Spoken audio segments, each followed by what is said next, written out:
నమస్కారం friends. So నేను పెట్టిన టైటిల్ ప్రకారం ఏంది అంటే, ఇది భారతదేశంలో ఉన్నటువంటి మొత్తం పాస్టర్లని లేకుండా చేసేసి, తర్వాత ఇప్పుడు ఇక పాస్టర్ లేకుండా చేస్తే ఇక కొట్లాడేటోళ్ళు లేరు కాబట్టి ఆ విధంగా మిగతా ఎవరైతే క్రిస్టియన్ కమ్యూనిటీ చెందిన కన్వర్ట్ అయి ఉన్నారో వాళ్ళందరినీ గర్వాపసి అంటే రివర్స్ లా మళ్ళీ ఈ సనాతన అధర్మం సైడ్ తీసుకురావాలన్న ఒక పెద్ద ప్లాన్ నడుస్తుంది అనేది నాకు అర్థమవుతుంది. ఓకే, సో ఆ కుట్రలో భాగంగానే ఈ యొక్క ఇది ప్రవీణ్ పగడాల బ్రదర్ తో స్టార్ట్ అయింది. సో అంటే this is just a beginning, ఇది బిగినింగ్ మాత్రమే. ఇక మొత్తం అంటే భారతదేశాన్ని ఆ యొక్క ఎవరైతే పార్లమెంట్ ఓపెనింగ్ వచ్చిన ఆ దుర్మార్గులు ఎవరైతే ఉన్నారో ఆర్య బ్రాహ్మణులు, their main agenda is make India as Hindutva state.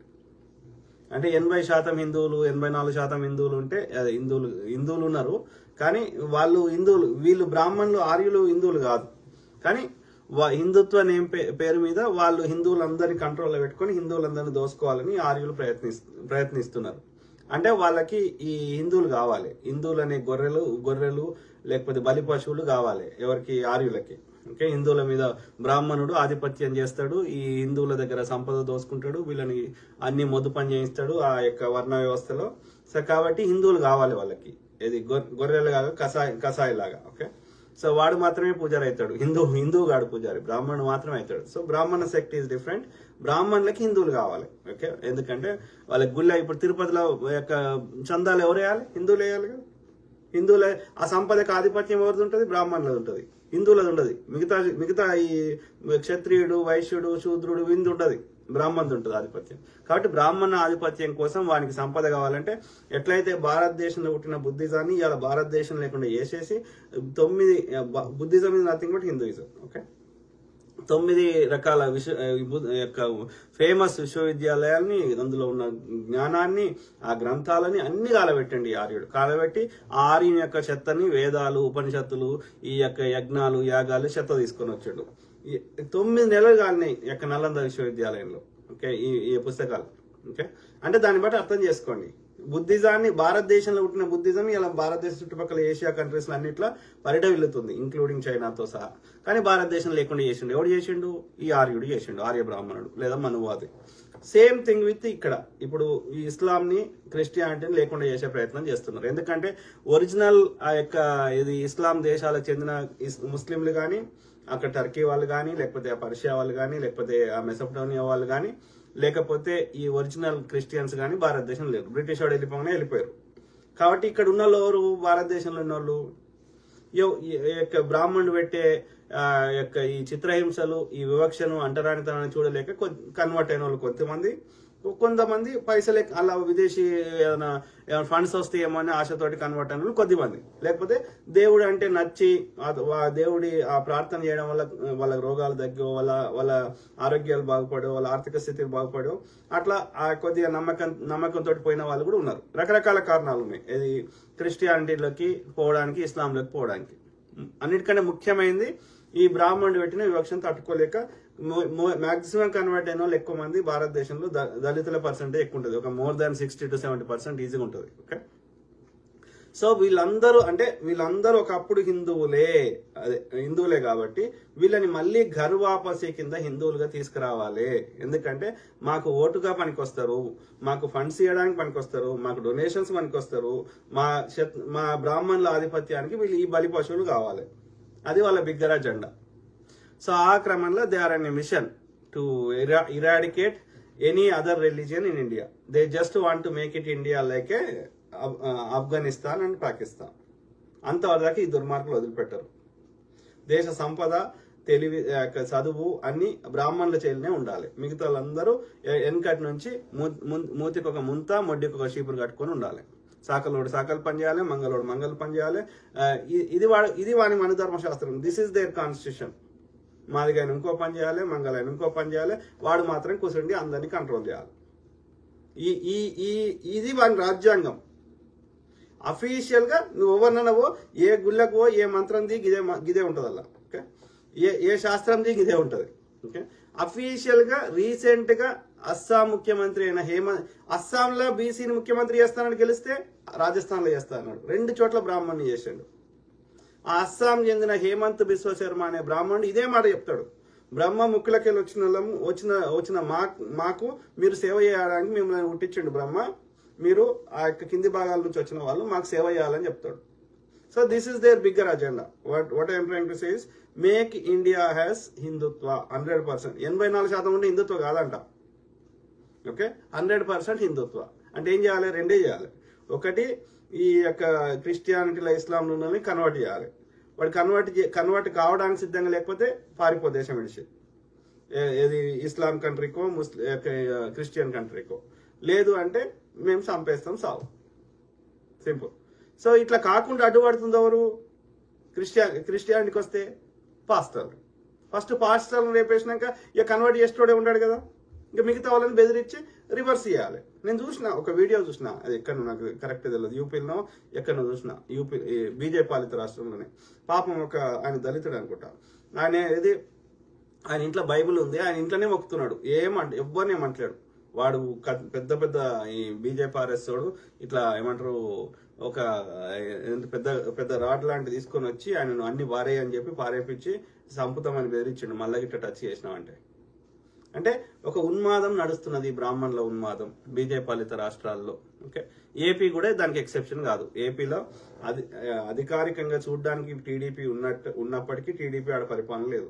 Okay, Janasena and ఈ కాపు నా కొడుకులైన జనసేన అండ్ ఈ దరిద్రం ముండా కొడుకు బ్రాహ్మణులు, గోదావరి జిల్లాలో చెందిన కాపు నా కొడుకులు, గోదావరి జిల్లాలో చెందినటువంటి ఈ యొక్క బ్రాహ్మణ నా కొడుకులు ఇవాళ ఆంధ్రప్రదేశ్లో పరిపాలన చేస్తున్నారు. సింపుల్. ఓకే, సో వాళ్ళ అందులో అందరు వస్తారు. ఆ బ్రాహ్మణ ముండా కొడుకులలో చిన్నజీఆర్ గాడు వస్తాడు, లలిత్ కుమార్ గాడు వస్తాడు, కరుణాకర్ సుగుణ గాడు వస్తాడు, రాధా మనోహర్ దాస్ గాడు వస్తాడు, ఇంకా లంబడి కొడుకు వస్తాడు. ఓకే, అర్థమైందా? సో ఆ క్రమంలో ఒక చెత్త బాడక ఏంటంటే ఇది ఇంకా ఎందుకు కన్ఫర్మ్ గా చెప్తున్నా అంటే ఒక ఎగ్జాంపుల్ చెప్తా. ఇది ఎక్కడ ఫ్రిస్కో అంటే కాలిఫోర్నియా కాదు, డాలస్ టెక్సస్ లో ఒక మీటింగ్ పెట్టిండు. ఎవడు పెట్టిండు? గ్లోబల్ హిందూ హెరిటేజ్ ఫౌండేషన్ అని పెట్టిండు. ఎవడు కండక్ట్ చేసినాడు?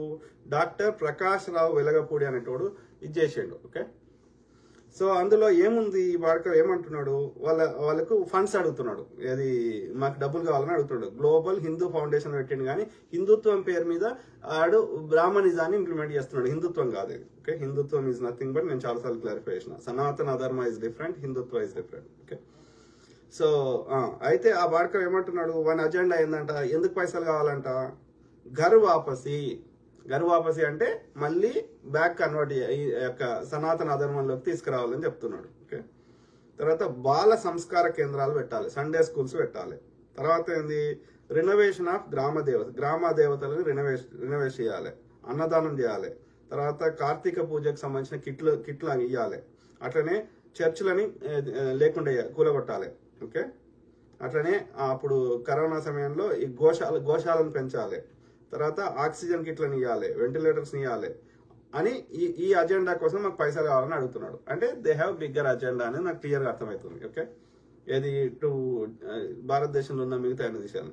అయితే ఇవాళ ఒకడు ఏంది, మనం కంటిన్యూస్గా నేను కామెంట్లు పెడుతున్నా కదా, ప్రవీణ్ బ్రదర్ది ఇది అదని పెట్టినప్పుడు వాడు కింద కామెంట్ పెట్టిండు. వాడు ఏమని, నాకు తెలుసు సార్ ఎవరు చంపిర్రు అన్నాడు. అంటే నేను అన్నా, సరే వీనికి ఏమైనా ఇన్ఫర్మేషన్ చెప్తాడేమో అని హాయ్ బ్రదర్ అని వాడిని మెసేంజర్లో మెసేజ్ కొట్టినా. వాని పేరు ఏంది? గాంధీ గణేశన్ అంట. వాని పేరు గాంధీ అని పేరు పెట్టుకున్నాడు, భారతదేశ జెండా పేరు పెట్టుకున్నాడు. ఈ బాడుకో రాముంది పెట్టుకుంటారు సాధారణంగా ఈ బాడుకోలు, లేదంటే మోడీది పెట్టుకుంటారు, లేదంటే భారతమాత పెట్టుకుంటారు. కానీ ఈడు ఏంది రివర్స్ లో గాంధీ అని పెట్టుకున్నాడు. అంటే చెడ్డ పేరు కాంగ్రెస్కి రావాలి. ఓకే, కానీ వాడి పోస్టులు ఏమున్నాయి? ఇవి ఉన్నాయి. వాడి పోస్టులు ఏమున్నాయి? ప్రవీణ్ పగడాల బ్రదర్ రిలేటెడ్ ఏదో ఉంది పెట్టిండు సౌత్. తర్వాత ఈ ప్రవీణ్ పగడాల బ్రదర్ రిలేటెడ్. తర్వాత ఏం పెట్టిండు? వన్ పోస్టులు ఇవాళ రాముంది ఏదో పాట పెట్టి ఏదో పెట్టిండు. చెప్తా వాటి గురించి. అంటే ఏమంటున్నాడు? పక్కా ఆర్ఎస్ఎస్ వాడు, బీజేపీ వాడు. కానీ గాంధీ పేరు పెట్టిండు, ప్రొఫైల్ ఏమో ఇండియా పెట్టిండు. జనరల్గా వీళ్ళు పెట్టరు. అంటే చెడ్డ పేరు అయితే కాంగ్రెస్కి రావాలి. ఓకే, సో అంటే కాంగ్రెస్ ఓటు బ్యాంకుని కానీ కాంగ్రెస్ నుంచి చెడ్డ పేరు తేవాలి. ఓకే, కానీ వాడి అజెండా అయింది బీజేపీ ఆర్ఎస్ వాడు. వాడుకో గాంధీ గణేశన్ అని పేరు పెట్టుకున్నాడు. పెట్టుకొని ఏం చేసిండు, కాల్ చేసిండు. కాల్ చేసి ఏమంటాడు, ఈ ఈ పాస్టల్ రే చంపిర్రు అంటాడు ప్రవీణ్ పగడాల బ్రదర్ని. పాస్టల్ రే చంపిర్రు, ఈ పాస్టల్ రే ఇంకా రాను రాను అందరు పాస్టర్లను చంపేస్తారు అంటున్నాడు వాడు. వింటురా? సేమ్ ముచ్చడు ఎక్కడినాం, మన కరుణాకర్ సుగ్న దగ్గర విన్నాం. టీవీ స్టేషన్లకు వచ్చి నాకు సమాచారం ఉంది, యొక్క హర్ష కుమార్ గారు ఈ కొంతమంది పాస్టర్లను పిలిచి ఏం పేరు ఏదో ఉండే శైలం రాజా ఏవో కొంతమంది పిలిచి 5 కోట్లు ఇచ్చిండ్రు, ఈ ప్రవీణ్ బ్రదర్ నీ అంతా నువ్వు ఆత్మహత్య చేసుకోవాలి అంటే ఆయన చేసుకోకపోతే వీళ్ళు చంపేసారు అని చెప్తున్నాడు వాడు కరుణాకర్ సుగ్న. ఇంకా వాడు నోరుకి ఏదొస్తా చెప్తున్నాడు, అంటే కావాలని చెప్తున్నాడు. కేవలం ఏంటంటే మేము చంపలేదు, వాళ్ళు చంపి వాళ్ళ మీద రావద్దు అని పాస్టర్లు చంపిన దుష్ప్రచారం, రివర్స్ గేమ్ ఆడుతున్నారు. ఓకే, కానీ చంపింది వాళ్ళే. ఎందుకంటే కరెక్ట్ ఈ దేశంలో లేను అని చెప్పడానికి వాడు లలిత్ కుమార్ గారు అమెరికాకు పోయిండు, వీడు కూడా పోయిండు, వాడు కూడా పోయిండు. వాడు ఇంకా వేరే దగ్గర కూడా లలిత్ కుమార్ గారు క్లియర్ గా చెప్పిండు, ఏది నేను కత్తి మహేష్ దాంట్లో నేను డైరెక్ట్ ఇన్వాల్వ్ అయినా అని. సో కానీ వీళ్ళేంది ఇప్పుడు ఈ ఆర్ఎస్ఎస్ బాడుకో ఏది ఏమంటారు పాస్టల్ చంపిరని చెప్తున్నాడు వాడు. నేను మాలా డాష్ అని బూతులు మాట్లాడుతున్నాడు. సో ఏది ఏమైనా వాడు, ఎందుకంటే వాడు ఏమంటాడంటే వీళ్ళు ఒకప్పుడు హిందువులే కదా, కాబట్టి పాస్టర్లకు కూడా నచ్చట్లేదు, వీళ్ళు హిందువులు అయ్యండి కన్వర్ట్ కావడం, అందుకని పాస్టర్లే వీళ్ళని చంపుతున్నారని చెప్తున్నాడు. అంటే ఇక్కడ 2 రకాలుగా అర్థం చేసుకోవచ్చు. ఏది అంటే కొంతమంది దొంగ పాస్టర్లని ఇలా పంపించిండ్రా వాళ్ళు, అంటే బీజేపీ ఎప్పుడైతే అధికారంలో వచ్చిండో అప్పటి నుంచి ఈ కొంతమందిని దొంగ పాస్టర్ని ఇలా పంపించారు ఇన్సైడర్లకి. ఇప్పుడు ఎట్లయితే ఫర్ ఎగ్జాంపుల్ మీకు ఇంకా ఈజీగా అర్థం కావాలంటే, ఇప్పుడు ఏం చేసిండు చంద్రబాబు నాయుడు అనే కుట్రల బాబు, అప్పుడు ఏం చేసిండు, ఈ నక్సలైట్లని ఏరివేయాలంటే ఏం చేసిండు, ఈ పోలీస్ డిపార్ట్మెంట్ తోటి కుమ్మక్కై నయీం అనేటోని నక్సలైట్ లెక్క అలాగ పంపించి వాళ్ళన్ని సీక్రెట్లు తెలుసుకొని వాళ్ళని ఒక్కొక్కరిని లేపేపించిండు ఆ నయీం అనేటోతో. తర్వాత లాస్ట్ నయీం లేపేసారు. ఎందుకంటే ఈ సీక్రెట్లన్నీ బయటకు రావద్దని. That's a trick. సిమిలర్లీ వాడు పాస్టర్ని చంపారు అంటారంటే ఆ కొంతమంది గాడిద కొడుకులని ఈ పాస్టర్ రూపంలో ఎప్పుడో పంపించారు. ఓకే, ఒక 2-3 years బ్యాక్, ఇంకా అంతకు ముందుకే బీజేపీ అధికారంలో వచ్చినప్పటి నుంచి. అంటే ఇలా పాస్టర్లలో ఒక 50% దొంగనా కొడుకులు ఉన్నట్టున్నారు, 50% రియల్ వాళ్ళు ఉన్నట్టున్నారు. అది గమనించాలి పాస్టర్. ఓకే, ఎందుకంటే ఈ ప్రవీణ్ బ్రదర్ కి సంబంధించిన వేరే బోర్డ్స్ ఆయన ఎటు పోతున్నాడు, ఏం చేస్తున్నాడు అనేది ఈ పాస్టర్లకే తెలుస్తుంది. మిగతా బయట వాళ్ళకి అంత ఈజీగా తెలియదు, అంత ఈజీగా బయట వాళ్ళకి చెప్పరు. ఓకే, ఆ క్రమంలో ప్రవీణ్ బ్రదర్ తోటి ఆ రోజు ఎవరు మాట్లాడిర్రు, పొద్దుగాల 8 నుంచి 10:30 లోపల ఎవరెవరు కాల్ చేసిండ్రు, తర్వాత ఆన్ ద వే ఉన్నప్పుడు ఎవరు కాల్ చేసిండ్రు, ఎందుకు. యాక్చువల్ ప్రవీణ్ బ్రదర్ కి ట్రిప్ 25th రోజు ఉండే, నెక్స్ట్ డే ఉండే, అది మండే అయిందా, సండేనో మండేనో. సో నెక్స్ట్ డే ఉండే, ఆ రోజు లేకున్నా కానీ ఆ రోజు ఏ రోజు అయితే ఆ ట్రావెల్ చేసే రోజు కావాలని వాళ్ళు పొద్దుగాల 8 నుంచి 10:30 లోపల చాలా కాల్స్ వచ్చినాయంట ప్రవీణ్ బ్రదర్ కి, నువ్వు కంపల్సరీ రావాలి సార్ అని. ఆ తర్వాత ఇది 11:26 నుంచి 11:26 నుంచి 44 నిమిషాలు ఒక అతను మాట్లాడిండు. సో మాట్లాడి అతన్ని ఎందుకు మాట్లాడిండు, ఇతను కంపల్సరీ వస్తుండా లేదా, 7 దాకా వచ్చిండు అని మేక్ ష్యూర్ చేసుకొని వాళ్ళకి ఈ లలిత్ కుమార్ ఈ బాడుకోలకు చెప్పడానికి. ఓకే, అంటే ముందస్తుగా ఒక రోజు ముందే రప్పించారు కావాలని. ఆన్ ద వే ఎక్కడున్నాడు మొత్తం ఆ ఫోన్లో మాట్లాడుకుంటూ అది చేయగలిగారు. ఓకే, అర్థమైందా. రెండోది ఎక్కడికైతే కొవ్వూరికి పోయి ఎవరినైతే కలవాలనో వాళ్ళు ఇప్పటి వరకు పబ్లిక్ లో వచ్చి ఇట్లా మా దగ్గరికి వస్తుంటే చచ్చిపోయిండు అని ఇప్పటి వరకు వాళ్ళు చెప్తలేరు. అక్కడ కొవ్వూరు చెందినటువంటి ఎక్కడైతే అనేది మీటింగ్ ఉందో వాళ్ళు చెప్తలేరు. ఎందుకు చెప్తలేరు అంటే వాళ్ళ హస్తం కూడా డెఫినెట్లీ ఉంటుంది. అంటే ఏం చెప్తున్నా, ఇక్కడ దొంగ పాస్టర్లు ఒక 50% దొంగ పాస్టర్లు ఉన్నారు. వాళ్ళు ఆల్రెడీ కావాలని ఇన్ఫిల్ట్రేట్ చేశారు. ఎందుకంటే ఈ పాస్టర్ల యొక్క సీక్రెట్లని తెలుసుకుందాం అనే ఉద్దేశంలో, ఎట్లా నడుస్తుంది వీళ్ళ నెట్వర్క్ ఏముంది, వీళ్ళకి ఎక్కడి నుంచి ఫండ్స్ వస్తాయి, ఎట్లా కన్వర్ట్ చేస్తుర్రు, అన్ని వాళ్ళు బీజేపీ ఈ గాడి కొడుకుల దగ్గర ఉన్నాయి. చిన్నజీఆర్ గాడు మొన్న పార్లమెంట్ ఓపెనింగ్ ఎవరెవరు వచ్చిర్రో ఈ సనాతన అధర్మాన్ని పెంచి పోషిస్తున్న ఆర్య బ్రాహ్మణ మెంటాలిటీ ముండా కొడుకులు అందరూ. Okay, it's a bigger plan. Okay, కాబట్టి అయితే వీడు మాట్లాడుకుంటే ఏమంటాడు, ఈ పాస్టర్లు ఎట్లయితే పాస్టర్లే ప్రవీణ్ పగడాల బ్రదర్ని చంపేసిండ్రు, ఇట్లనే వాడి పోస్టులు చూశారు కదా, వాడు ఆర్ఎస్ఎస్ ఉన్నాడు. ఆర్ఎస్ఎస్ వాడు ఏం చెప్తున్నాడు, నాకు తెలుసు ఎవరు చంపారు, పాస్టర్లే చంపారు. ఈ పాస్టర్లే రానున్న రోజుల్లో ఇంకా అనేక మంది పాస్టర్లను చంపుతారు అంటుండేవాడు నాతో ఫోన్లో. అని అర్థమైంది.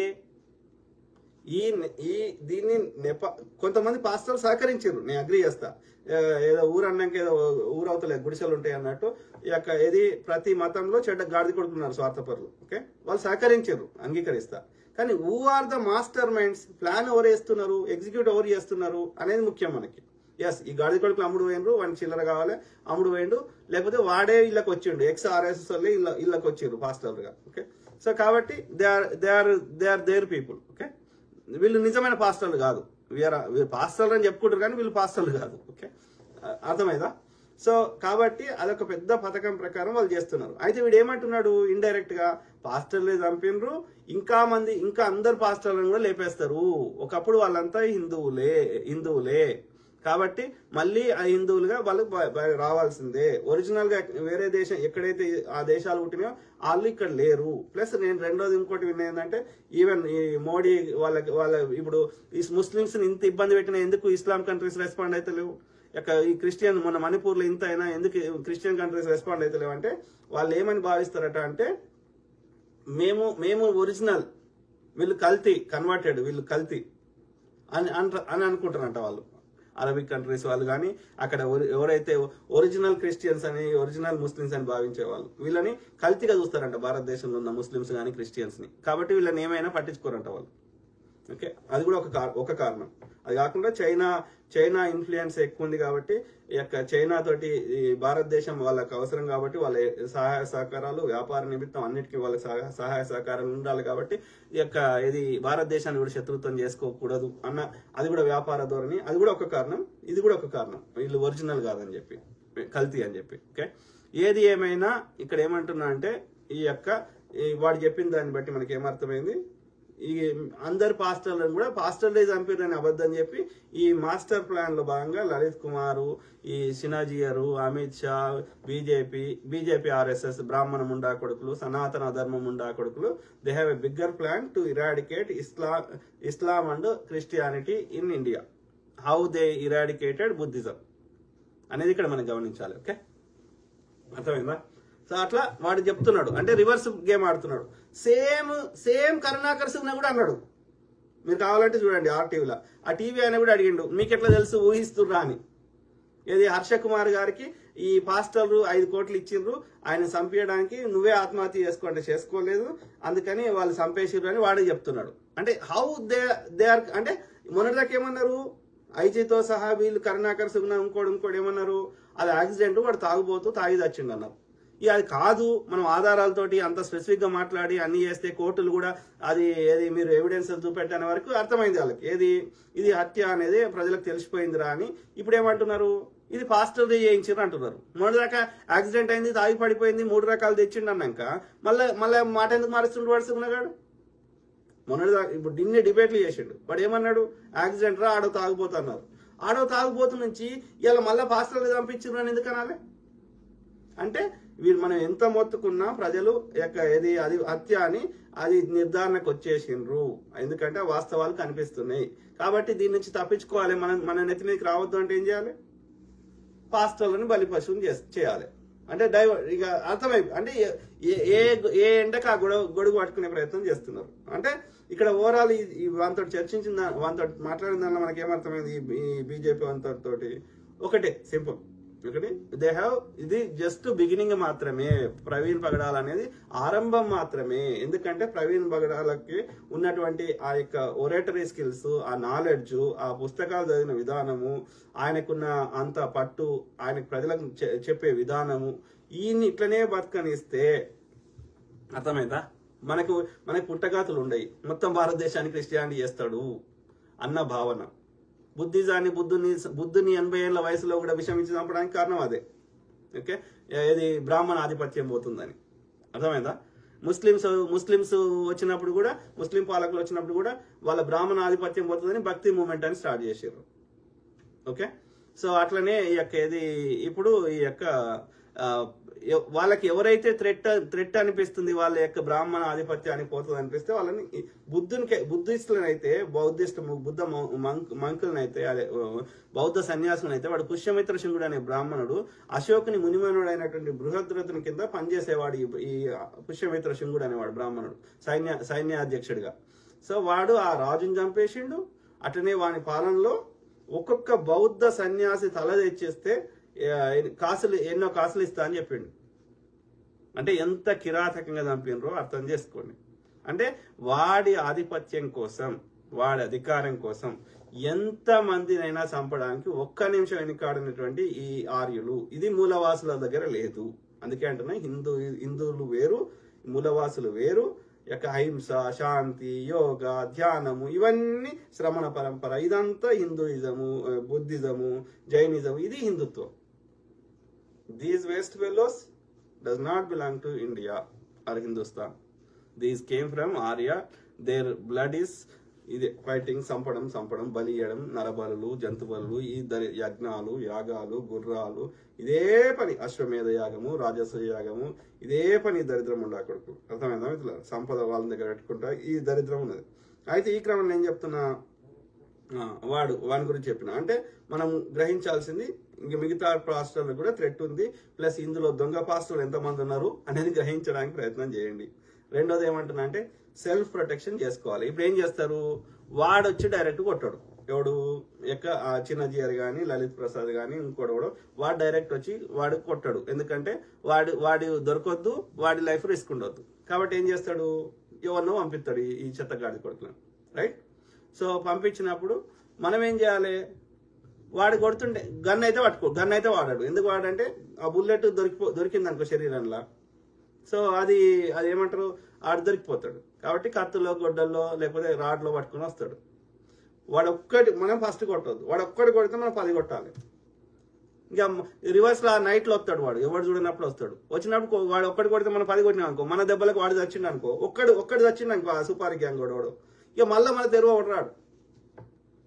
చిన్నజీర అయితే వచ్చి కొట్టాడు, ఓకే, ఎవరినో పంపిస్తాడు పైసలు ఇచ్చి.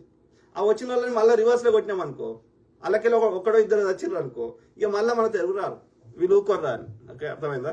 సో ఏమంటున్నా, ఆత్మరక్షణ ఒక్కటే ఇక్కడ మార్గం. There is no other way. Police వాళ్ళని నమ్మలేము, అన్ని సిస్టమ్స్ అండర్ దేర్ కంట్రోల్. కాబట్టి వాడు ఒక్కడి కొడితే మనం 10 కొట్టాలి, ఆత్మరక్షణ చేసుకోవాలి, అది ఒక్కటే మార్గం. That is the only way to survive ourselves. ఎందుకంటే ఎవరి మొక్కుంటే నాకు వచ్చే నష్టం ఏంది, నాకు వస్తలేదు, నార్మల్ హిందువుకి వస్తలేదు, ఒక్క బ్రాహ్మణ్ మాత్రమే నష్టం వస్తుంది.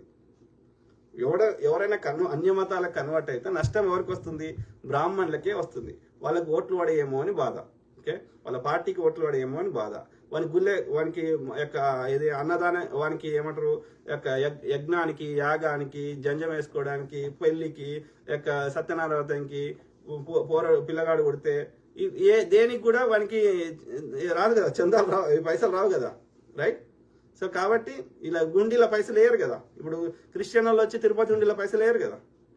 కాబట్టి ఇక్కడ నష్టం జరుగుతుంది కన్వర్ట్ అయితే బ్రాహ్మణులకు మాత్రమే, 99% హిందువులకు కాదు. కాబట్టి ఆ నష్టాన్ని, వాని ఆధిపత్యాన్ని, వాని అధికారాన్ని, వాని దగ్గర ఉన్న సంపదని వాడు కోల్పోతా అంటే వాడు తట్టుకోలేడు. అర్థమైందా? ప్రవీణ్ బ్రదర్ కేసులో, ప్రవీణ్ బ్రదర్ అంటే ఆయనకి చాలా తెలివి ఉంది, అనేక పుస్తకాలు చదివిండు, అనేక నాలెడ్జ్ ఉంది.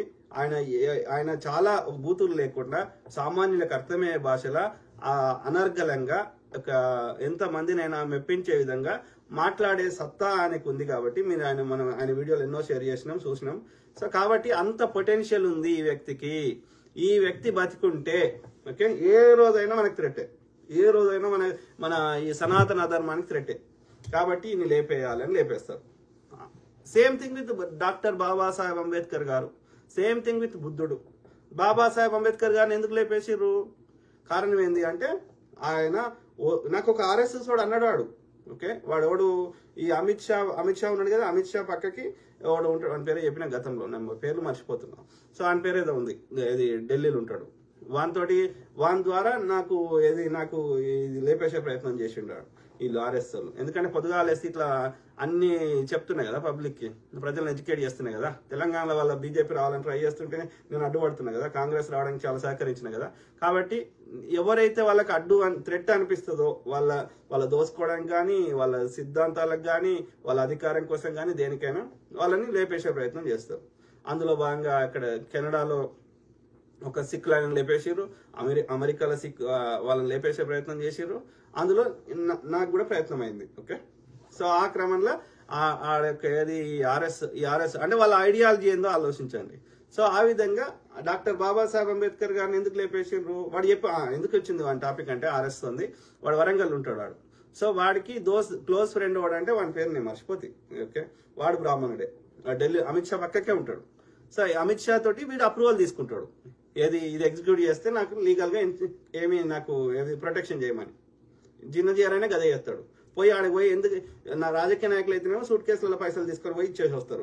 వాని వాటా వానికి ఇస్తే వీడు కేసులు వేయడు, సిబిఐ ఈడీలు. ఓకే, ఇది స్వామీజీలకి ఇట్లాంటి వాళ్ళు ఏంటంటే వాళ్ళ నల్లదనం తెల్లదనం చేస్తారు. అట్లనే మేము ఏదన్నా ఇది చేస్తే మమ్మల్ని కాపాడు. Okay, simple.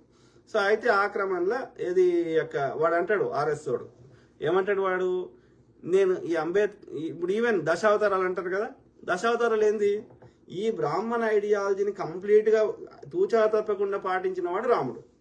అందుకని ఆర్యులకు దేవుడు అయ్యాడు. దేవుడు ఒక రాజు, ఒక ఇక్ష్వాకు వంశానికి చెందిన ఒక రాజు. ఇండస్ నదికి ఆవలి వైపున ఇలా తక్షశిల అంటున్నది పాకిస్తాన్ లో ఉన్నటువంటి ఒక చిన్న ప్రాంతంలో చిన్న రాజ్యానికి ఆర్యులు అక్కడే ఉండేవారు. అదంతా పైన ఇక్కడ మంగోలియా నుంచి మొదలు పెడితే అక్కడ బల్కన్ రీజియన్స్ టర్కీ వరకు ఆ చలి ప్రాంతంలో, రష్యా కింది భాగంలో, ఆఫ్ఘనిస్తాన్ పై భాగంలో ఆ ఏరియాలంతా ఆ చలి ప్రాంతంలో నొమాడ్స్, తుర్కెమిస్తాను, తజికిస్తాను ఇంకే ఉన్నాయి కదా చెత్తాచెదారం, ఆ ప్రాంతంలో ఉండేవారు ఆర్యులు. వాళ్ళది ఒక చిన్న రాజ్యం ఉండే. ఆ ఆర్యులకి రాజు ఎవడరా అంటే ఎంతో మంది ఉన్నారు. దీన్ని ఇప్పుడు ఎవరైనా పేర్లు చెప్పారు కదా రామాయణంలో, అందులో రాముడు ఒకడు. అంతే, అర్థమైందా?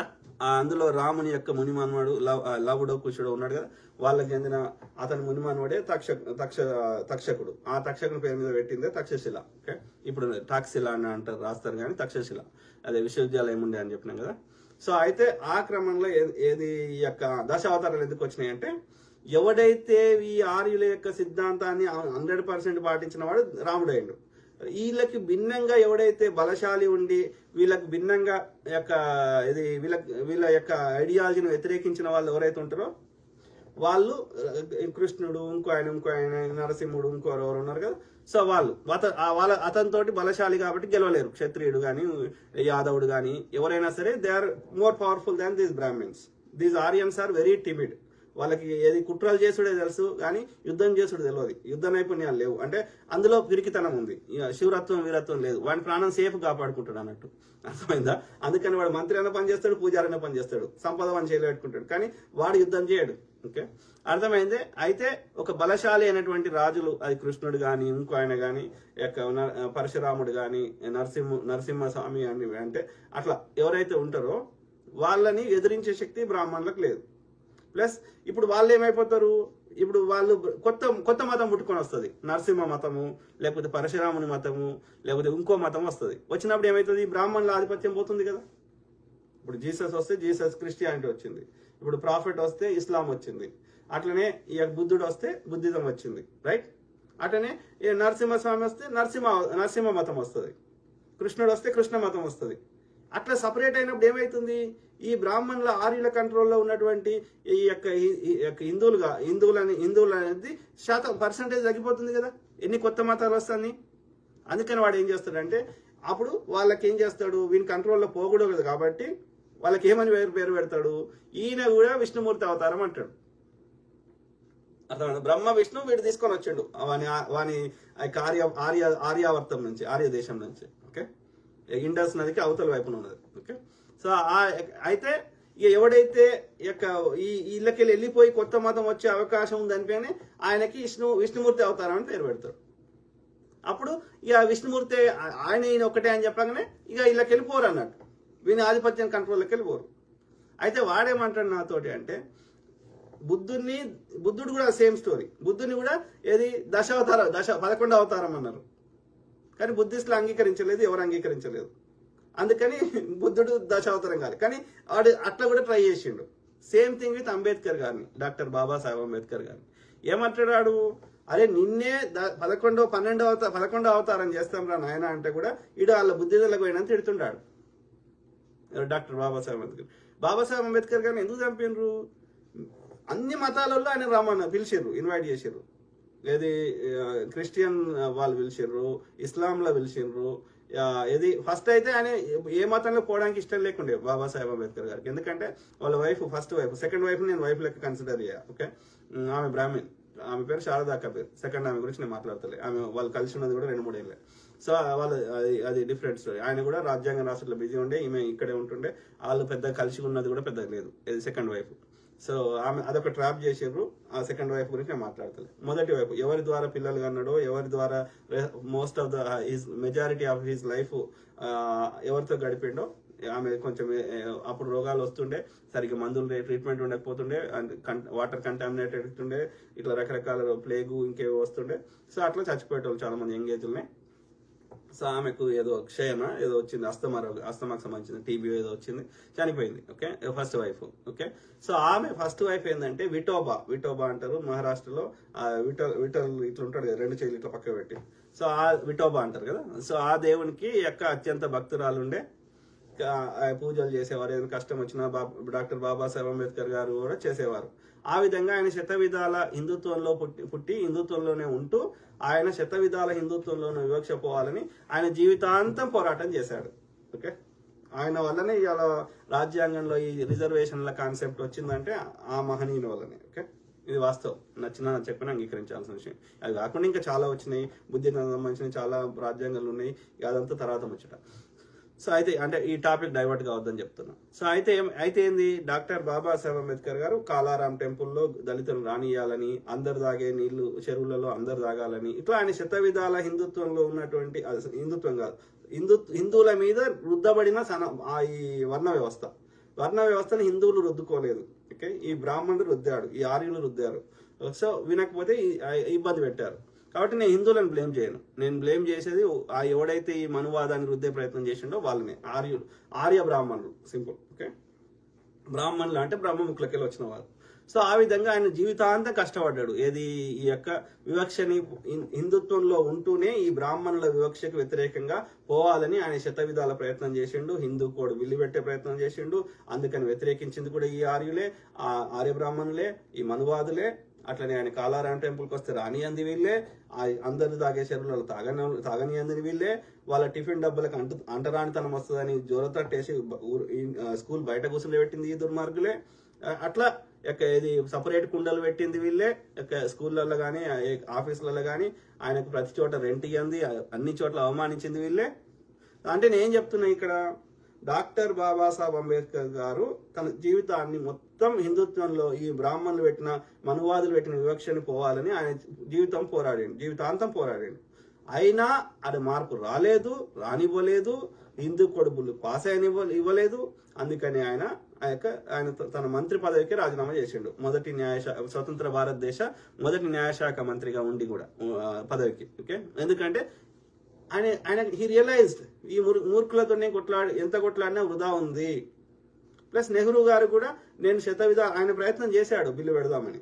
ప్రయత్నం చేస్తే ఈ దుర్మార్గులు పెట్టనీయలేము. దేశమంతా గొడవలు చేసారు ఈ దుర్మార్గులు, ఇప్పుడు బీజేపీ ఆర్ఎస్ఎస్ సంతతి చేయడం వల్ల ఇక ఇది లేట్ అవుతుంది, తొందరపడితే కాదు, అసలుకే మోసం వస్తుంది, ఇట్ టేక్స్ టైం అని ఆయన లెటర్ రాశాడు డాక్టర్ బాబాసాహెబ్ అంబేద్కర్ గారికి. అర్థమైపోయింది సిచ్యువేషన్, నేను కొట్లాడే ఇంకా నా శక్తితో సరిపోవని చెప్పి ఆయన రిజైన్ చేసి తర్వాత ఆయన బుద్ధిజం తీసుకున్నాడు. ఆ బుద్ధిజం తీసుకునే కంటే ముందు ఇస్లాం మత పెద్దలు కానీ, క్రిస్టియన్ మత పెద్దలు కానీ ఆయనకు వచ్చి మాదాన్లో జాయిన్ గా. ఎందుకంటే ఈ దాదాపు ఒక 15% to 18% పాపులేషన్ ఉంది మన యొక్క డాక్టర్ బాబాసాహెబ్ అంబేద్కర్ ఫాలోవర్స్ లేదా దళితులు, ముఖ్యంగా దళితులు. He was recognised as a Dalit leader. And he was ఏమంటారు, ఆయనను ఈ రౌండ్ టేబుల్ కాన్ఫరెన్స్ కూడా పిలిచింది బ్రిటిష్ వాడు, ఆయనకు గుర్తించి పదవులు ఇచ్చింది. ఎందుకంటే ఆయన దాదాపు 15% నుంచి 20% మంది యొక్క దళితులందరికీ ఆయన ప్రతినిధిగా రిప్రజెంట్ చేస్తుండే. రెస్ట్ ఆఫ్ ద యొక్క అది అందుకని ఆయన ఈ was recognised as Dalit leader. Okay, so వీళ్ళ బాధ ఏంది, దాదాపు 15 నుంచి 20% మంది భారతదేశంలో దళితులు అందరూ మా మతంలోకి వస్తే మా మతం ఇంకా వృద్ధి చెందుతుందని వాళ్ళు క్రిస్టియన్ పెద్దలు కానీ, ఈ యొక్క ఇస్లాం పెద్దలు కానీ, ఈవెన్ బుద్ధిజం పెద్దలు కానీ వాళ్ళు బతిలాడుకున్నారు బాబాసాహెబ్ అంబేద్కర్ గారిని, ఏమని మా మతంలోకి రా. సో ఆయన ప్రతి మతం గురించి ఆయన రీసెర్చ్ చేస్తే ఆయనకు క్రిస్టియానిటీలో అయినా సరే, ఇస్లాంలో అయినా సరే అందులో కూడా ఎంతో కొంత వివక్ష ఉంది, ఎంతో కొంత మూఢనమ్మకాలు ఉన్నాయి అని చెప్పి ఆయన లాస్ట్ కు ఈ యొక్క శ్రీలంకకి అక్కడ క్రిస్టియన్ బౌద్ధ మహాసభలు అయితే అక్కడికి కూడా పోయి అక్కడ దాని గురించి పూర్తిగా అవగాహన చేసుకున్న తర్వాత ఆయనకు అందులో వివక్ష లేదు, అందులో మాయలు మంత్రాలు లేవు, అద్భుతాలు లేవు, ఒక జీవన విధానం తప్ప అని గ్రహించి లాస్ట్ కు ఎంతమంది నాకు కరెక్ట్ నెంబర్ తెలియదు, 5,000 మంది అనుకుంటా, అది నాగ్పూర్లో దీక్షాస్థల్లో ఆయన బుద్ధిజంలోకి పోయిండు. అప్పటికే ఆయన మీద మస్తు కోపం పెంచుకున్నారు ఈ యొక్క ఆర్య బ్రాహ్మణులు. ఎందుకంటే అన్ని చట్టాలు మారుస్తావు, రిజర్వేషన్లో పెడతావు, మేమేమో అంటరానికి చూస్తే మొన్నటి దాకా కూడా పక్కా ఇల్లు లేకుండా కదా దళితులకి వచ్చి కాలబెట్టేటోళ్ళు కదా, ఇందిరమ్మ వచ్చినాయి కదా పక్కా ఇల్లు. దాన్ని బట్టి అర్థం చేసుకోండి, ఇల్లులే లేవంటే గుడిసెల్లో ఉన్నారంటే ఆ రోజులలో వాళ్ళ బతుకులు ఎంత దుర్భరంగా ఉండేనో అర్థం చేసుకోండి. సింపుల్. ఈ రోజు కూడా రోడ్లు ఉడిపిస్తున్నారు అంటే అర్థం చేసుకోండి ఆ రోజులలో ఎంత దుర్భర పరిస్థితులలో ఉంచారో అర్థం చేసుకోండి. సింపుల్. సో ఆ క్రమంలో 5,000 మందితో ఆయన బుద్ధిజంలోకి పోయిండు. ఇంత వద్దన్నా సరే, నిన్ను విష్ణుమూర్తిని చేస్తా అన్నా సరే, 11వ అవతారం చేస్తా అన్నా సరే, ఇంకా వాళ్ళకి అర్థమైంది. కాకపోతే డాక్టర్ బాబాసాహెబ్ అంబేద్కర్ గారికి ఎప్పుడు ఆయన చుట్టూ ఫాలోవర్స్ ఉండేవారు, అంటే ఆయనకు రక్షణగా ఉండేవారు. కాబట్టి ఆయన డైరెక్ట్ పొడిచి చంపడం సాధ్యం కాదు. ఏం చేయాలి, ట్రాప్. మంచిగా ఉన్నట్టు ఆయన ఆరోగ్యాన్ని పట్టించుకున్నట్టు ఈ శారదా కబీర్ అనే బ్రాహ్మణ ఆమెను ఈయనకు సపర్యలు చేస్తున్నట్టుగా పంపించడం జరిగింది. పంపించి ఆ తర్వాత ఇతను ఇంకా బతుకుంటే భారతదేశంలో ఉన్న మిగతా దళితులను కానీ, మిగతా వేరే వాళ్ళని కానీ అందరినీ బుద్ధిజంలోకి తెస్తాడేమో. మేము ఎంత కష్టపడి బుద్ధిజం లేకుండా చేసినాం భారతదేశంలో, మళ్ళా మొత్తం భారతదేశంలో బుద్ధిజం తీసుకొస్తాడేమో అని భయపడి ఆ శారదా కబీర్ 2వ భార్య ద్వారా ఆమె వేరే వాళ్ళ హెల్ప్ తీసుకొని మెత్తబెట్టి చంపేసిందని చెప్తారు. అర్థమైందా? అంటే ఇక్కడ ఓవరాల్ ఏంది, కుట్రలు కుతంత్రాలు చేసేట్లో వీళ్ళు నంబర్ 1 ఫస్ట్ గ్రహించాల్సింది బ్రాహ్మణాధిపత్యం కోసం. అంతెందుకు, జాతిపిత అని మహాత్మా గాంధీ గారిని చంపిండ్రు. ఎందుకు చంపిండ్రు? ఆయన ఎట్లయినా చచ్చిపోయేటోడు. పటేల్ గారు స్వతంత్రం వచ్చిన 2 ఏళ్ళకే చచ్చిపోయారు. అర్థమైందా? గాంధీ గారు కూడా అప్పటికే వయసు మీద పడ్డది. ఆయన యాక్టివ్ పాలిటిక్స్ నుంచి దాదాపు విరమించుకున్నాడు. సో ఆయన 78 ఏళ్ళకి వచ్చిండు. సో ఆయననే ఇంకా 1-2 years చచ్చిపోయేటోడు. అయినా కానీ మూర్ఖులు ఎందుకు చంపిండ్రు? విషయ పరిజ్ఞానం లేదు. గాంధీ గారు మొత్తం దేశ సంపద పాకిస్తాన్లోకి ఇవ్వమని దుష్ప్రచారం చేశారు. వీళ్ళే దేశాన్ని 2 ముక్కలు చేయనరా, 2 నేషన్ థియరీ కింద అని ముస్లింలకు ఒక దేశం కావాలి, హిందువులకు ఒక దేశం కావాలని మొండిపాటు వాడి ఈ యొక్క ముస్లింలకు సహకరించి చేసింది వీళ్ళే. ముస్లింలతోటి ఆ యొక్క Sindhu Balochistan north west frontier province లో, అట్లనే ఇట్లా బెంగాల్లో ముస్లిం లీగ్ తో కలిసి గవర్నమెంట్ ఫామ్ చేసింది వీళ్ళే. మళ్ళా ఆ యొక్క గాంధీ గారు అట్లా ఇమ్మనిలే. విభజన చట్టం ప్రకారం అక్కడ హిందువులను చంపుతున్నారు లాహోర్ లో, అట్లనే ఢిల్లీలో ముస్లింలను చంపుతున్నారు. ఇందుకోసం కాదు మనం స్వతంత్రం తెచ్చుకుంది, ఈ ఊచకోతలు ఆగాలి. కాబట్టి మనం ఏదైతే విభజన చట్టంలో ఉన్న హామీలని మనం నెరవేర్చాలి అని అడిగిండు. ఇక్కడ ఆపుదాం ఢిల్లీలో, అట్లనే ఊచకోతలు అట్లనే లాహోర్ పోయి అక్కడ కూడా ఆపుదామని ట్రై చేసిండు. విభజన చట్టాన్ని కాంగ్రెస్ రాయలేదే. కాంగ్రెస్ నేతలు మొత్తం జైల్లో పెట్టారు కదా, 42 నుంచి 46 దాకా కాంగ్రెస్ నేతలు బయటనే లేరు కదా. అప్పుడే కదా ఈ యొక్క బ్రిటిష్ వాడి సహకారంతో ముస్లిం లీగ్ ఎదిగింది. ముస్లిం లీగ్ తో పాటు ఆ యొక్క మీరు అధికారాన్ని పంచుకున్నది వీళ్ళే కదా, ఆర్ఎస్ఎస్లే కదా, హిందూ మహాసభనే కదా, సావర్కరే కదా. అర్థమైందా? సో ఇది పరిస్థితి, ఈ నేటివిటీ.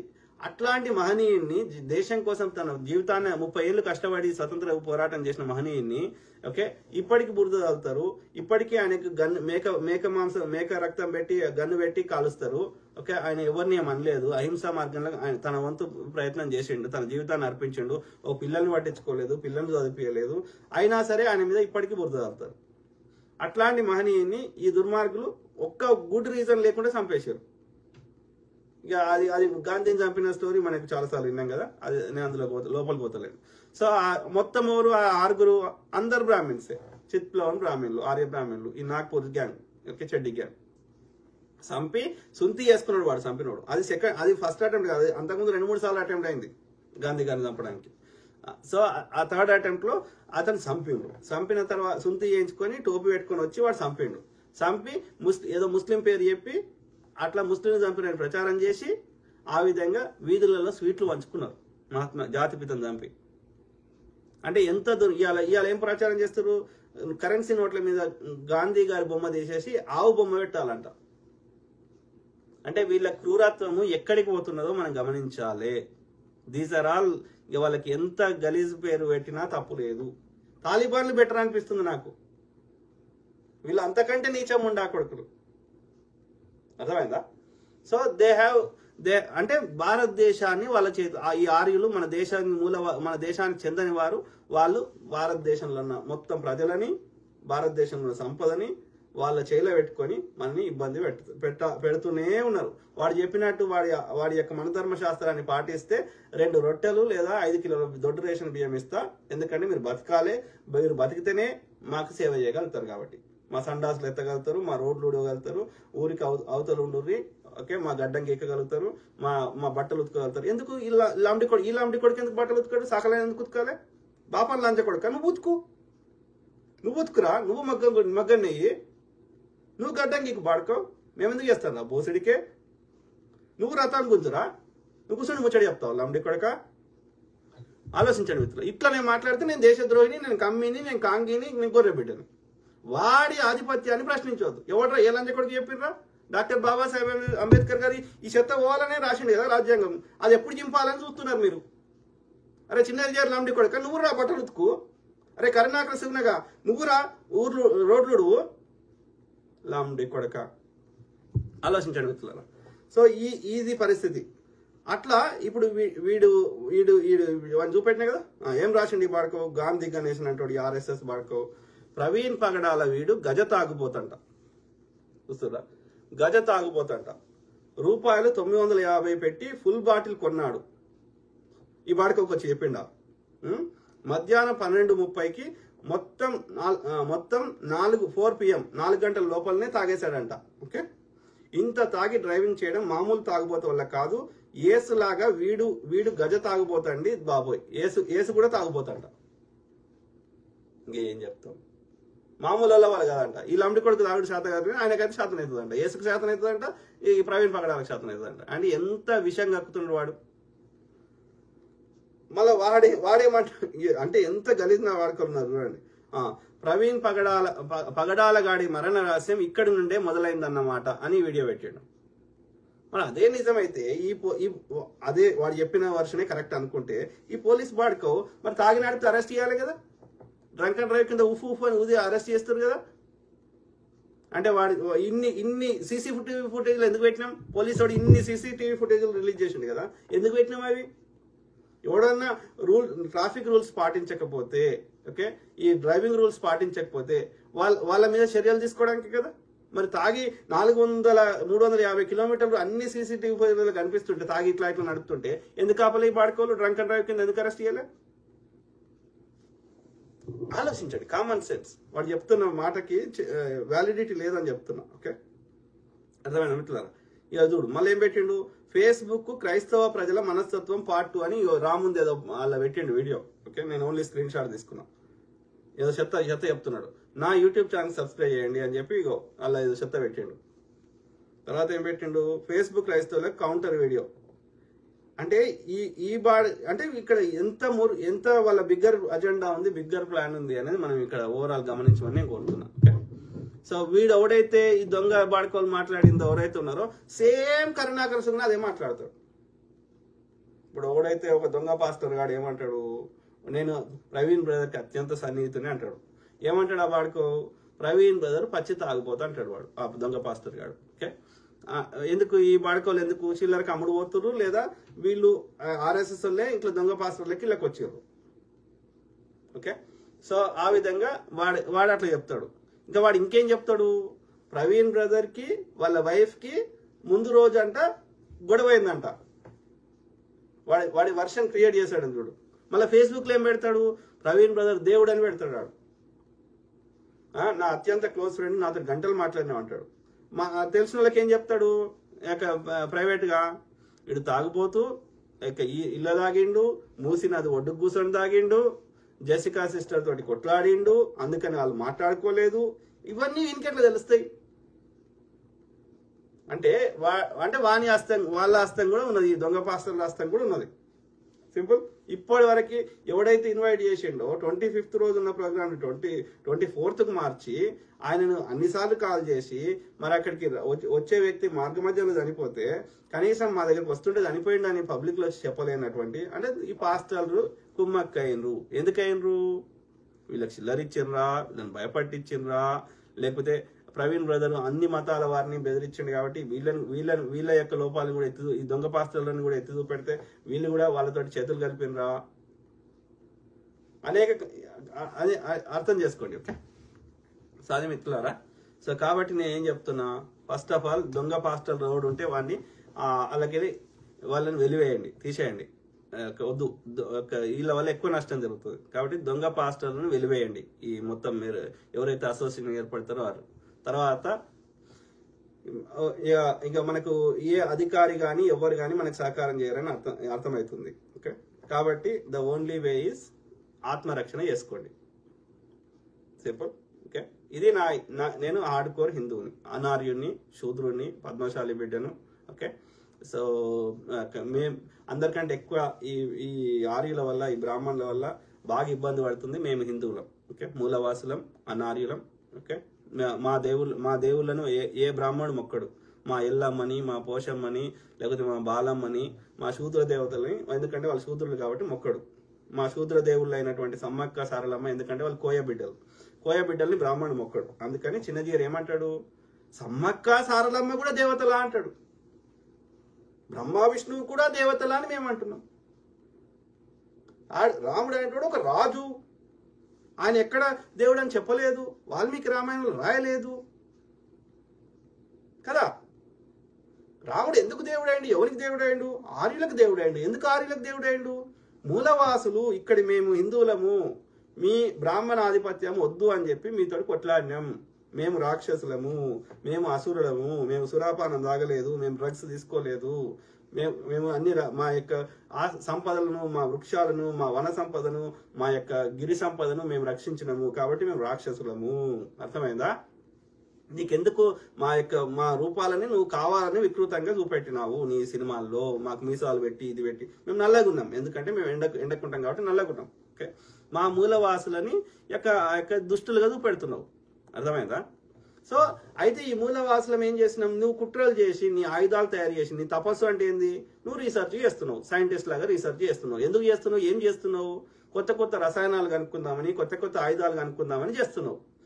ఎవరి మీద ప్రయోగిస్తావు అవి ఆయుధాలు కానీ, నువ్వు తపస్సు చేసినవి. తపస్సు అంటే ముక్కు మూసుకొని తపస్సు కాదు, అది ఎవరు చేసారు, ఈ యొక్క హిందువులు చేశారు, మూలవాసులు చేశారు. శ్రవణ పరంపర, గురు పరంపర కింద ధ్యానము, యోగా. ధ్యానం ఎందుకు చేస్తారు, ఈ నా లోపల ఉన్న చైతన్యం, ఈ సృష్టిలో ఉన్న చైతన్యం ఒకటే, universal consciousness and my inner consciousness. కాబట్టి యూనివర్స్ లో ఏమైతుందని తెలుసుకోవడానికి ఈ నాలో ఉన్న కాన్షియస్నెస్ ని ఈ యొక్క యూనివర్సల్ కాన్షియస్నెస్ కలిపినప్పుడు యూనివర్స్ లో ఉన్న అన్ని సీక్రెట్స్ నాకు తెలుస్తాయి, ఆ నాలెడ్జ్ వస్తుంది. దాన్నే ఎన్లైటన్మెంట్ అంటారు, దాన్నే బుద్ధ. అప్పుడు సిద్ధార్థ విల్ బికమ్ బుద్ధ. అట్లాంటి బుద్ధులు 27 మంది ఉండే. ఈయన 27వ బుద్ధుడు, గౌతమ బుద్ధుడు. అంతకంటే ముందు కోనాగమన బుద్ధుడు ఉన్నాడు. మనకి కర్ణాటకలో ఆధారాలు, చారిత్రక ఆధారాలు అక్కడున్న మొత్తం దొరికినాయి. కానీ ఈ బ్రాహ్మణుడు ఈ బుద్ధిజానికి సంబంధించిన ఒక్కటి కూడా బయటకు రాణిస్తున్నారు. ఎందుకంటే ఆర్కియాలజీ డిపార్ట్మెంట్ లో కూడా అందరు ఈ ఆర్యులే వచ్చారు. కాబట్టి ఆ బుద్ధిజానికి సంబంధించినవి కూడా హిందుత్వం అని పేరు పెడుతున్నారు. అంటే they are abusing every system in last almost 3000 years నుంచి ఇట్లా నాశనం చేస్తున్నారు. అర్థమైందా? సో దుర్మార్గులు, దుష్టులు, నీచులు. అయితే ఏం చెప్తున్నా, మేము మూలవాసులము, హిందువులము, అనార్యులము, శూద్రులము, ఈ మేము అందరికంటే ఎక్కువ బాధపడ్డాం ఈ ఆర్యుల వల్ల. అర్థమైందా? సమ్మక్క సారలమ్మ దేవతలు కాదంటాడు. మీరు ఎక్కడ ఉండి ఏ గ్రామ దేవతలలో కూడా ఆర్య బ్రాహ్మణుడు మొక్కడు. వీటిని పండుగలనే కన్సిడర్ చేయరు. ఈ మధ్య కాలంలో కొందరు ఏంటంటే కల్తీ అయిపోయి పైసల కోసం మేమే చేస్తామని వస్తున్నారు. మన భాషనే మనది కాదు, మన సంస్కృతం ఇక్కడిది కాదు. సో ఎంత దుర్మార్గం గమనించమని కోరుతున్నాం. అందరికంటే ఎక్కువ బాధ పెడుతున్నది హిందువులనే. హిందువులు గ్రహించండ్రా, మేల్కొండ్రా నాయన అని అంటున్నా. అయితే ఆ అసురులు సురుల కాన్సెప్ట్, ఆ దేవతలు అదే. అయితే రాముడు ఎందుకు వాళ్ళకి దేవుడు అయినంటే మెయిన్ కారణం ఏంటి అంటే, ఈ ఆర్యుల ఆయుధాలు తయారు చేసుకుంటే తయారు చేసి ఈ మూలవాసుల మీద, రాక్షసుల మీద, అసురుల మీద, మా మూలవాసుల మీద ప్రయోగిస్తే మమ్మల్ని చంపే ప్రయత్నం చేస్తే వాని ఆధిపత్యం కోసం అప్పుడు యుద్ధాలు జరిగినాయి. సురులకు అసురులకు మధ్యలో ఎందుకు యుద్ధాలు జరిగినాయి అంటే, వాని చెత్తని ఈ మూలవాసులు అంగీకరించలే, ఈ అసురులు అంగీకరించలే. వాని ఆధిపత్యాన్ని, వాడి యొక్క ఈ మనువాదాన్ని, ఓకే, వాడి డిస్క్రిమినేషన్ని, వాడి వర్ణ వ్యవస్థని ఇక్కడ మూలవాసులు అంగీకరించకపోతే వాడికి అది మన మీద రుద్దాలని వాడి ప్రయత్నం. ఆ క్రమంలోనే సురులకి అసురులకి మధ్య యుద్ధాలు జరిగినాయి. సింపుల్. ఓకే. అయితే ఈ ఆర్యులని ఇక్కడ ఈ భారతదేశంలో వాళ్ళ చెత్తని మన మీద ఇంప్లిమెంట్ చేయడంలో, ఓకే, వాళ్ళకి అండగా నిలబడ్డది ఎవడరా అంటే, ఈ క్షత్రియుడు ఎవడరా అంటే రాముడు. సింపుల్. అందుకని ఆర్యులకు దేవుడేడు. ఎందుకంటే ఇప్పుడు తాటకి వచ్చింది, ఆ యొక్క తపస్సు భంగం చేసింది అంటే ఏం చేసిండు రాముడు? పెద్ద బాణం తీసి కొట్టాడు. అంటే మూలవాసులను చంపాడు, చెంబూకుని చంపాడు. అంటే ఈ ఆర్యులు ఈ భారతదేశంలో ఎస్టాబ్లిష్ కావడానికి, మన చెత్త ఎస్టాబ్లిష్ కావడానికి ఆర్యులు చెప్పినది, భార్యను వదిలిపేసి రాపోరా అంటే వదిలేసి వచ్చిండు, శంభుకుని చంపుకోరా అంటే చంపాడు. కాబట్టి ఆర్యులకు దేవుడు, ఆర్యులు చెప్పినట్టు విన్నాడు. కాబట్టి ఇక్కడ ఈ దేశంలో వాని చెత్తని ఎస్టాబ్లిష్ చేయడానికి సహకరించాడు. కాబట్టి ఆ ఇండస్ నది కావాల ఉన్నటువంటి ఈ ఆర్యుడు ఈ ఇండస్ నది దాటి ఇక్కడికి వచ్చి వాని చెత్తని మన మీద రుద్దే ప్రయత్నం చేసిండు. అందుకు సహకరించిన వాడు క్షత్రియుడు అనేటువంటి ఒక రాజు. ఎవడరా అంటే ఈ రాముడు. సింపుల్. నాకు తెలిసి ఆ రాముడిని కూడా ఇక్కడోడు కాదు, లోకలోడు కాదు, అక్కడి నుంచి వచ్చిండు, వాళ్ళతో పాటే వచ్చిండు. ఎందుకంటే ఇప్పుడు తక్షశిల అనేది ఎక్కడైతే ఉంది అంటున్నానో ఇప్పుడు పాకిస్తాన్ ఆ ప్రాంతంలో, సో అక్కడ లవుని యొక్క మునిమన్వాడు అంటే రాముని యొక్క మునిమన్వాడు పరిపాలించిండు అంటే రాముడు కూడా అక్కడోడే కదా. అంటే రాముడు కూడా వాళ్ళతో పాటే వచ్చి వాళ్ళకి ఈ ఆర్య బ్రాహ్మణులకు రక్షణగా ఉంటూ వాడి చెత్తని మన మీద రుద్ది మన అందరినీ మూలవాసన ఇబ్బంది పెట్టిండు. కాబట్టి ఈ రాముడు అనేటోడు ఆర్యులకు దేవుడు, ఇక్కడ మూలవాసులకు కాదు అనేది మనం గ్రహించగలగాలి. Okay, simple. కాబట్టి నేను ఏమంటున్నా, ఈ హిందువులని గొర్రెలను చేస్తుండు, కషాయాల వాళ్ళని చేస్తున్నాడు, మొద్దు పని చేయిస్తున్నాడు, రోడ్లు ఉడిపిస్తున్నాడు, సండాసులు గడిపిస్తున్నాడు, బట్టలు ఉతికిపిస్తున్నాడు, మంగళ పని చేపిస్తున్నాడు, మన పూజారులను కానిస్తలేడు. ఈ రోజులలో కూడా అదే చెత్త ఉంది. కాబట్టి ఇప్పటికి కూడా చిన్నజీఆర్ అంటాడు గిట్లేస్తాడు మీదికెళ్ళేస్తాడు.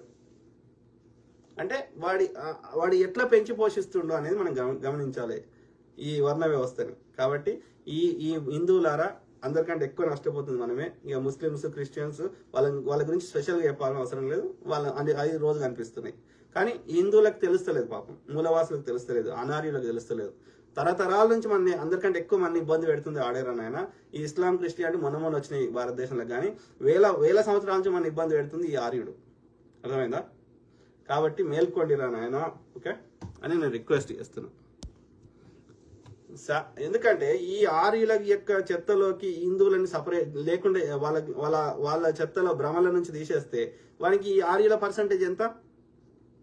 1-2% కూడా ఉండరు, 1% కూడా ఉండరు.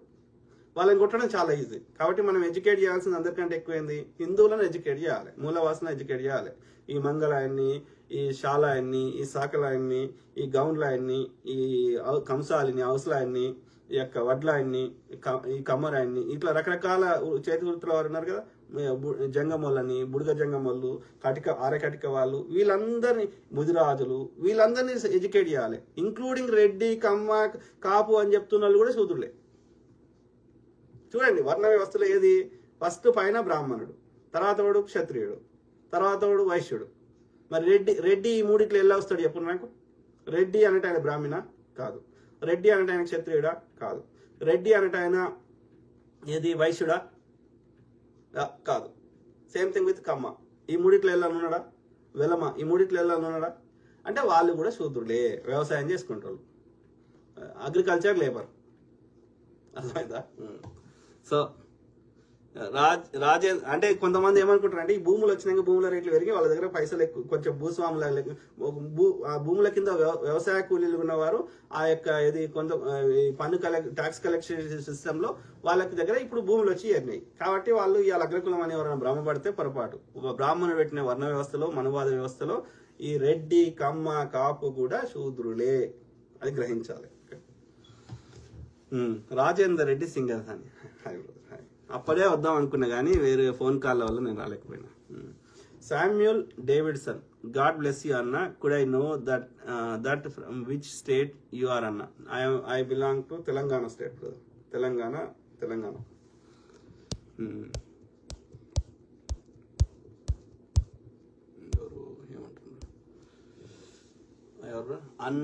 అన్నే పాకుల సురేష్, ఈ దేశాన్ని పాలించాల్సిన మూలవాసి వలస వచ్చిన వాడి చేత పరిపాలించబడుతుంది. కేవలం domination brother. It's a complete absolute Brahmin supremacy. ఎందుకంటే ఈ ఆర్యులు అనేవారు అక్కడ ఏది మధ్య ఆసియా దేశంలో, అంటే ఇప్పుడు చెప్పిన ఇంతకుముందు ఓల్డ్ పర్షియా, సింపుల్ చెప్పాలంటే ఓల్డ్ పర్షియా అనేది ఇప్పుడు ఒక ఇరానే, ఇప్పుడు ఇరాన్నే పర్షియా అంటున్నారు కానీ అదొక్కటే లేదు. ఓల్డ్ పర్షియాలో ఇప్పుడు సోవియట్ యూనియన్ కింద ఉన్న ప్రాంతం అంతా, ఓకే, కజకిస్తాన్, తుర్కిమిస్తాన్, ఎక్కడ బల్కన్ ప్రాంతం నుంచి, అక్కడ టర్కీ నుంచి మొదలు పెడితే ఇక్కడ మంగోలియా దాకా ఆ చలి ప్రాంతాలన్నీ అక్కడ ఏంటంటే ఇప్పటికి కూడా నొమాడ్స్ ఉంటారు. నొమాడ్స్ అంటే దేశ దిమ్మర్లు. ఏంటంటే ఒక 6 నెలలు ఒక ప్రాంతం, వాళ్ళకి ఇక్కడ ఒక హౌస్ ఉంటుంది, ఇంకో దగ్గర ఇల్లు ఉంటుంది. 6 నెలలు ఇక్కడ ఉంటారు, 6 నెలలు అక్కడ గొర్రెలు కాసుకుంటారు. ఇప్పటికి కూడా ఉంటారు, ఇప్పటికి కూడా ఉన్నారు ట్రైబ్స్.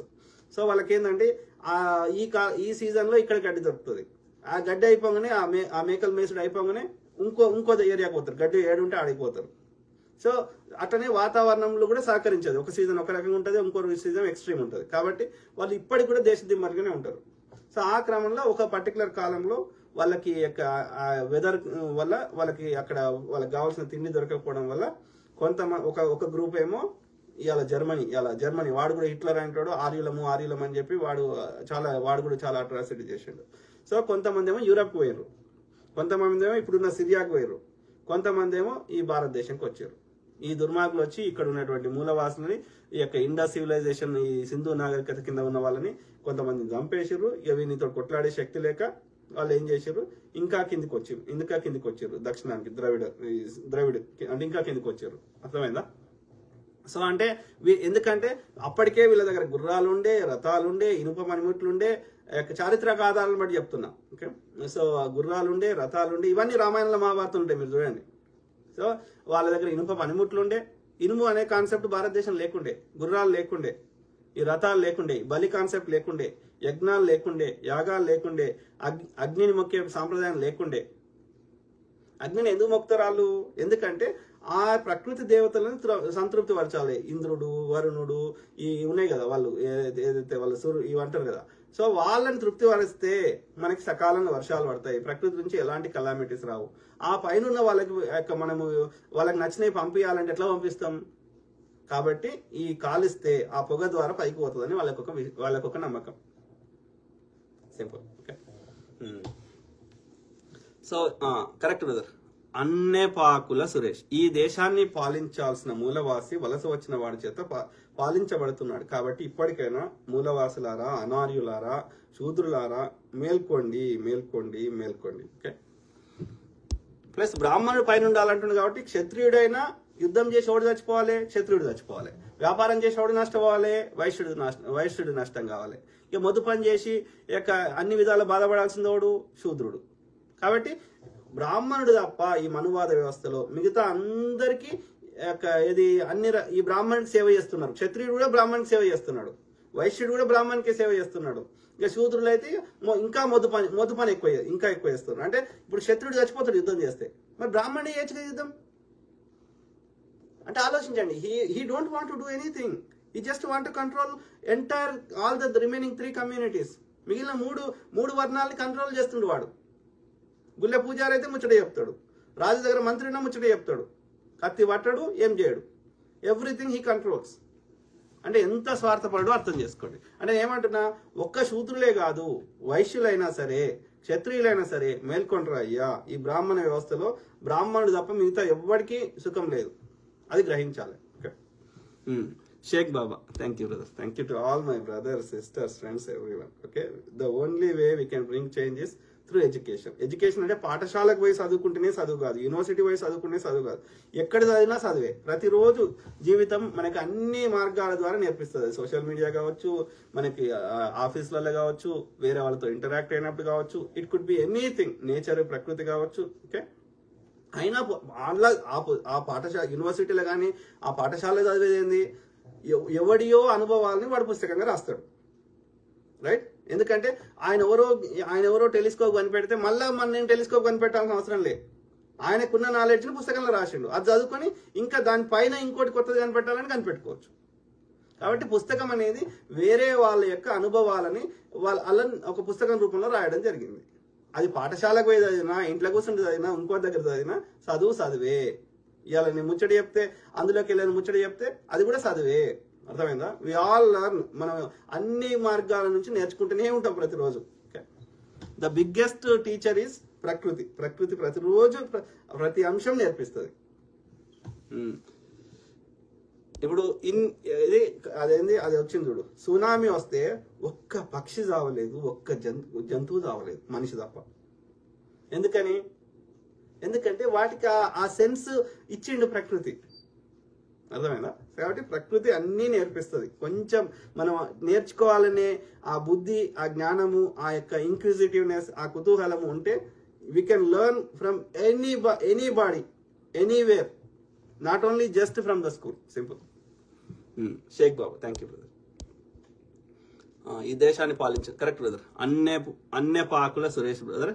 ఎస్, ఈ దేశాన్ని పాలించాల్సిన మనందరము బ్రాహ్మణి ఆ ఆర్యుల ఆ యొక్క కబంధ హస్తాలలో లేకపోతే వాని యొక్క ఏమంటారు ఉక్కు పాదం మీద నలిగిపోతా ఉన్నాం వేల సంవత్సరాల నుంచి. మనం మేల్కోవాల్సిన సమయం ఆసనమైంది. Vijay Kumar, thank you. Prashant Moni, how to overcome from being in India sir? The only way to overcome is, first thing is we need to వాళ్ళ సపోర్ట్ సిస్టమ్ ఏంది? ఆర్యులు ఎట్లా భ్రమ చేస్తున్నారు? ఇప్పుడు హిందువులనే కదా, ఇప్పుడు వాళ్ళకి డబ్బులు రావాలన్నా, వాళ్ళకి మద్దతు ఇవ్వాలన్నా, జంబికత్తులు పట్టాలన్నా వాళ్ళ సపోర్ట్ సిస్టమ్ ఏంది? హిందువులు. మనము అనార్యులము, లేకపోతే శూద్రులము, ఈ మూలవాసులము, ఈ క్షత్రియులము, వైశ్యులము, అట్లనే శూద్రులము. ఈ మిగిలిన 3 వర్ణాల ప్రజలే ఈ బ్రాహ్మణికి ఏది పూజలు చేయించుకుంటున్నారు బ్రాహ్మణితోటి. అర్థమైందా? చిన్న అన్నప్రాసన చేయాలన్నా ఈ బ్రాహ్మణ్ణి పిలవాలి. సో కాబట్టి ఈ బ్రాహ్మణ్ణి పెంచి పోషిస్తున్నవారు మిగిలిన 3 వర్ణాల వారు. ఈ తిరుపతి ఇంకో గుళ్ళ యొక్క డొనేషన్ ఇస్తుంది ఎవరు? మొత్తం దేశంలో ఉన్న బంగారాన్ని ఈ బ్రాహ్మణ దగ్గర పెడుతుంది ఎవరు? మనమే. కాబట్టి ఈ మనందరం ఏ మతానికి మారకపోయినా సరే, ఓకే, ఈ యొక్క మిగతా 3 వర్ణాల వారిని కూడా గుళ్ళల్లో పూజారులను చేసేదాకా, మఠాధిపతి చేసేదాకా, పీఠాధిపతి చేసేదాకా అందులో ఆ యొక్క గుళ్ళల్లో కానీ పూజలు కానీ బ్రాహ్మణులతో చేయించవద్దు, అల్లేయద్దు. మమ్మల్ని కూడా క్షత్రియులని, వైశ్యులని, శూద్రులని కూడా ఏ ముస్లిం అయినా ఇమాం కాగలుగుతాడు, ఏ క్రిస్టియన్ అయినా పాస్టర్ కాగలిగినప్పుడు ఏ హిందూ అయినా పూజారి ఎందుకు కాలేడు? బ్రాహ్మణుడు తప్ప. అంటే బ్రాహ్మణులు వేరు, మిగతా హిందువులు వేరు, మిగతా 3 వర్ణాల వారు వేరు. సింపుల్. మిగతా 3 వర్ణాల వారి హిందువులు, ఈ బ్రాహ్మణులు మాత్రం హిందువులు కాదు. వాళ్ళు ఆర్యులు. ఆర్యుడు అంటేనే అర్థం గొప్పవాడు అని అర్థం. మనం లెటర్ రాస్తే కూడా ఆర్య అని రాస్తాం, అంటే వాడు గొప్పవాడు అని అర్థం. సో ఆ గొప్పవాడు కాబట్టి వాడు సపరేట్ అని వాడే చెప్పుకుంటుండు. వాడి మంత్రాల్లో, వాడి గ్రంథాల్లో అన్నిట్లో అదే రాసిండు. కాబట్టి ఫస్ట్ చేయాల్సింది ఏంది?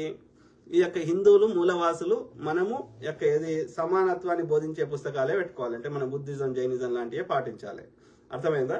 ఈ ఆర్యుల పుస్తకాలు, వివక్షను పెంచి పోషించే పుస్తకాలు తీసి పారదొబ్బాలి. మనం అందరం పూజారులం కావాలి. పూజారు అంటారో, దానికి ఇంకో పేరు పెడతారో, ఏ పేరు పెట్టినా కానీ. సో అప్పుడు ఈ ఆర్యుల ఆధిపత్యం పోతుంది. అంటే వాళ్ళ సపోర్ట్ సిస్టమ్ తీసేయాలి. వాళ్ళకి ఫండ్స్ రాకుండా చేయాలి.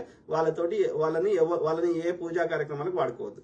పూజలు చేయించుకోవాలి మనకంటే బౌద్ధ సాంప్రదాయంలో, మూలవాసుల సాంప్రదాయంలో మన పూజలు చేసుకోవాలి. ఇవాళ సమ్మక్క సారలమ్మ ఉంది కదా, సమ్మక్క సారలమ్మ గుడికి పోయి మనం ఫండ్స్ వేయాలి. అక్కడ ఉండే కోయ వాళ్ళతోటి మనం పూజలు చేయించుకోవాలి. బయలులో ఉంటే చేయించుకోవాలి. బ్రాహ్మణుల గుడిలకు పోవద్దు, బ్రాహ్మణ పూజారి ఉన్న గుడికి పోవద్దు. గ్రామ దేవతలలో ఇక్కడ మూలవాసులు ఎవరైతే పూజారులు ఉంటారో వాళ్ళు చేసుకోవాలి. ఆర్యవైశ్య గుడి ఉందనుకో, అందులో వైశ్యులే పూజారులు ఉండాలి. అర్థమైందా? ఈ శివుడు మూలవాసి యొక్క ఈ గ్రామ దేవతలు అమ్మవారు శివుని వైఫ్ యొక్క పార్వతీదేవి మూలవాసి. ఆమె యొక్క వివిధ రూపాలు ఎవరైతే ఆమె యొక్క ఫెరోషియస్గా ఉన్నారో వాళ్ళందరికీ శక్తి స్వరూపాలను పెట్టారు.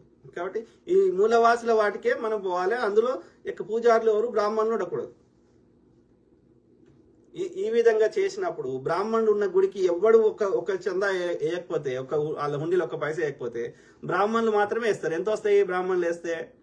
1% ఉన్నారు వాళ్ళ జనాభా. 1% ఫండ్స్ వేస్తే వాడికి ఆ ఫండ్స్ ఏం సరిపోవు, వాళ్ళు బతకడానికి కూడా సరిపోవు. అర్థమైందా? బ్రాహ్మణికి ఆదాయం సోర్స్ తీసేయాలి. ఏ రకం కూడా సంపద రానియద్దు వాళ్ళ దగ్గరికి. అంటే ఈ హిందువులను ఎడ్యుకేట్ చేస్తే ఈ యొక్క క్షత్రియులని, వైశ్యులని, శూద్రులని ఈ బ్రాహ్మణ వ్యవస్థకి దూరం చేస్తే ఇక అది బ్రాహ్మణులు ఇక వాళ్ళు మళ్ళీ ఆర్య దేశానికి పారిపోవాలి. ఎందుకంటే బతుకుదెరు లేదు కదా. కాబట్టి మనం ఫోకస్ ఏం చేయాలి? ఈ మిగతా 3 క్షత్రియులకి, వైశ్యులకి, శూద్రులకి మనం ఎడ్యుకేట్ చేయాలి. We are different from Aryas. We Hindus are different from Aryas. ఇది మనము ఎస్టాబ్లిష్ చేయగలిగితే, ఒక ప్రణాళికబద్ధంగా ప్రతి ఒక్కరికి అర్థమయ్యేట్టు చెప్పగలిగితే, తప్పకుండా ఈ కుల వ్యవస్థ ఎట్లా వచ్చింది, ఎందుకు మనం ఇట్లా ఈ మొద్దు పని చేస్తున్నాడు, ఈ కులం పని ఎందుకు చేస్తుండు, వాడెందుకు కూర్చుని ముచ్చట చెప్తుండు, ఇది కరెక్ట్గా వాళ్ళ దిమాగ్లో ఎక్కడట్టు చెప్పగలిగితే ఈ ఆర్యులని పారదోలడం పెద్ద విషయం కాదు ఈ బ్రాహ్మణ వ్యవస్థను. ఆలోచించండి. దాంతోపాటు టెంపరీగా వాడైతే డైరెక్ట్ కొట్టాడు బ్రాహ్మణుడు, మనకి కొట్టే దమ్ము కూడా లేదు. కాబట్టి ఎవరినో మన శూద్రునే పంపిస్తాడు, బీసీ, ఎస్సీ, ఎస్టీని, లేకపోతే ఈ యొక్క క్షత్రియుడో, వైశ్యుడో ఈ యొక్క శూద్రునే పంపిస్తాడు. బ్రాహ్మణుడు కొట్టడానికి రాడు, వానికి అంత ధైర్యం లేదు. కాబట్టి మనం ఏం చేయాలి? వాడు ఫస్ట్ కొట్టొద్దు, చట్ట ప్రకారం నేరం కాబట్టి ఫస్ట్ కొట్టొద్దు. వాడు ఒక్కడి కొడితే ఆత్మరక్షణ కోసం 10 కొట్టాలి. అందులో చీకట్లో వచ్చి కొడతాడు, ఎవడు చూడినప్పుడు కొడతాడు. కొట్టినప్పుడు వాడు మనం చంపడానికి వస్తే మనమే వాని ఆ కొట్టుట్లో చచ్చిపోయింది అనుకో, ఒక్కడు చచ్చింది అనుకో, వాడు ఇక మళ్ళీ ఓడికొట్టడానికి రాడు. సింపుల్. ఓకే, కాబట్టి ఆత్మరక్షణ చేసుకుంటే సెట్ రైట్ అవుతారు వాళ్ళు.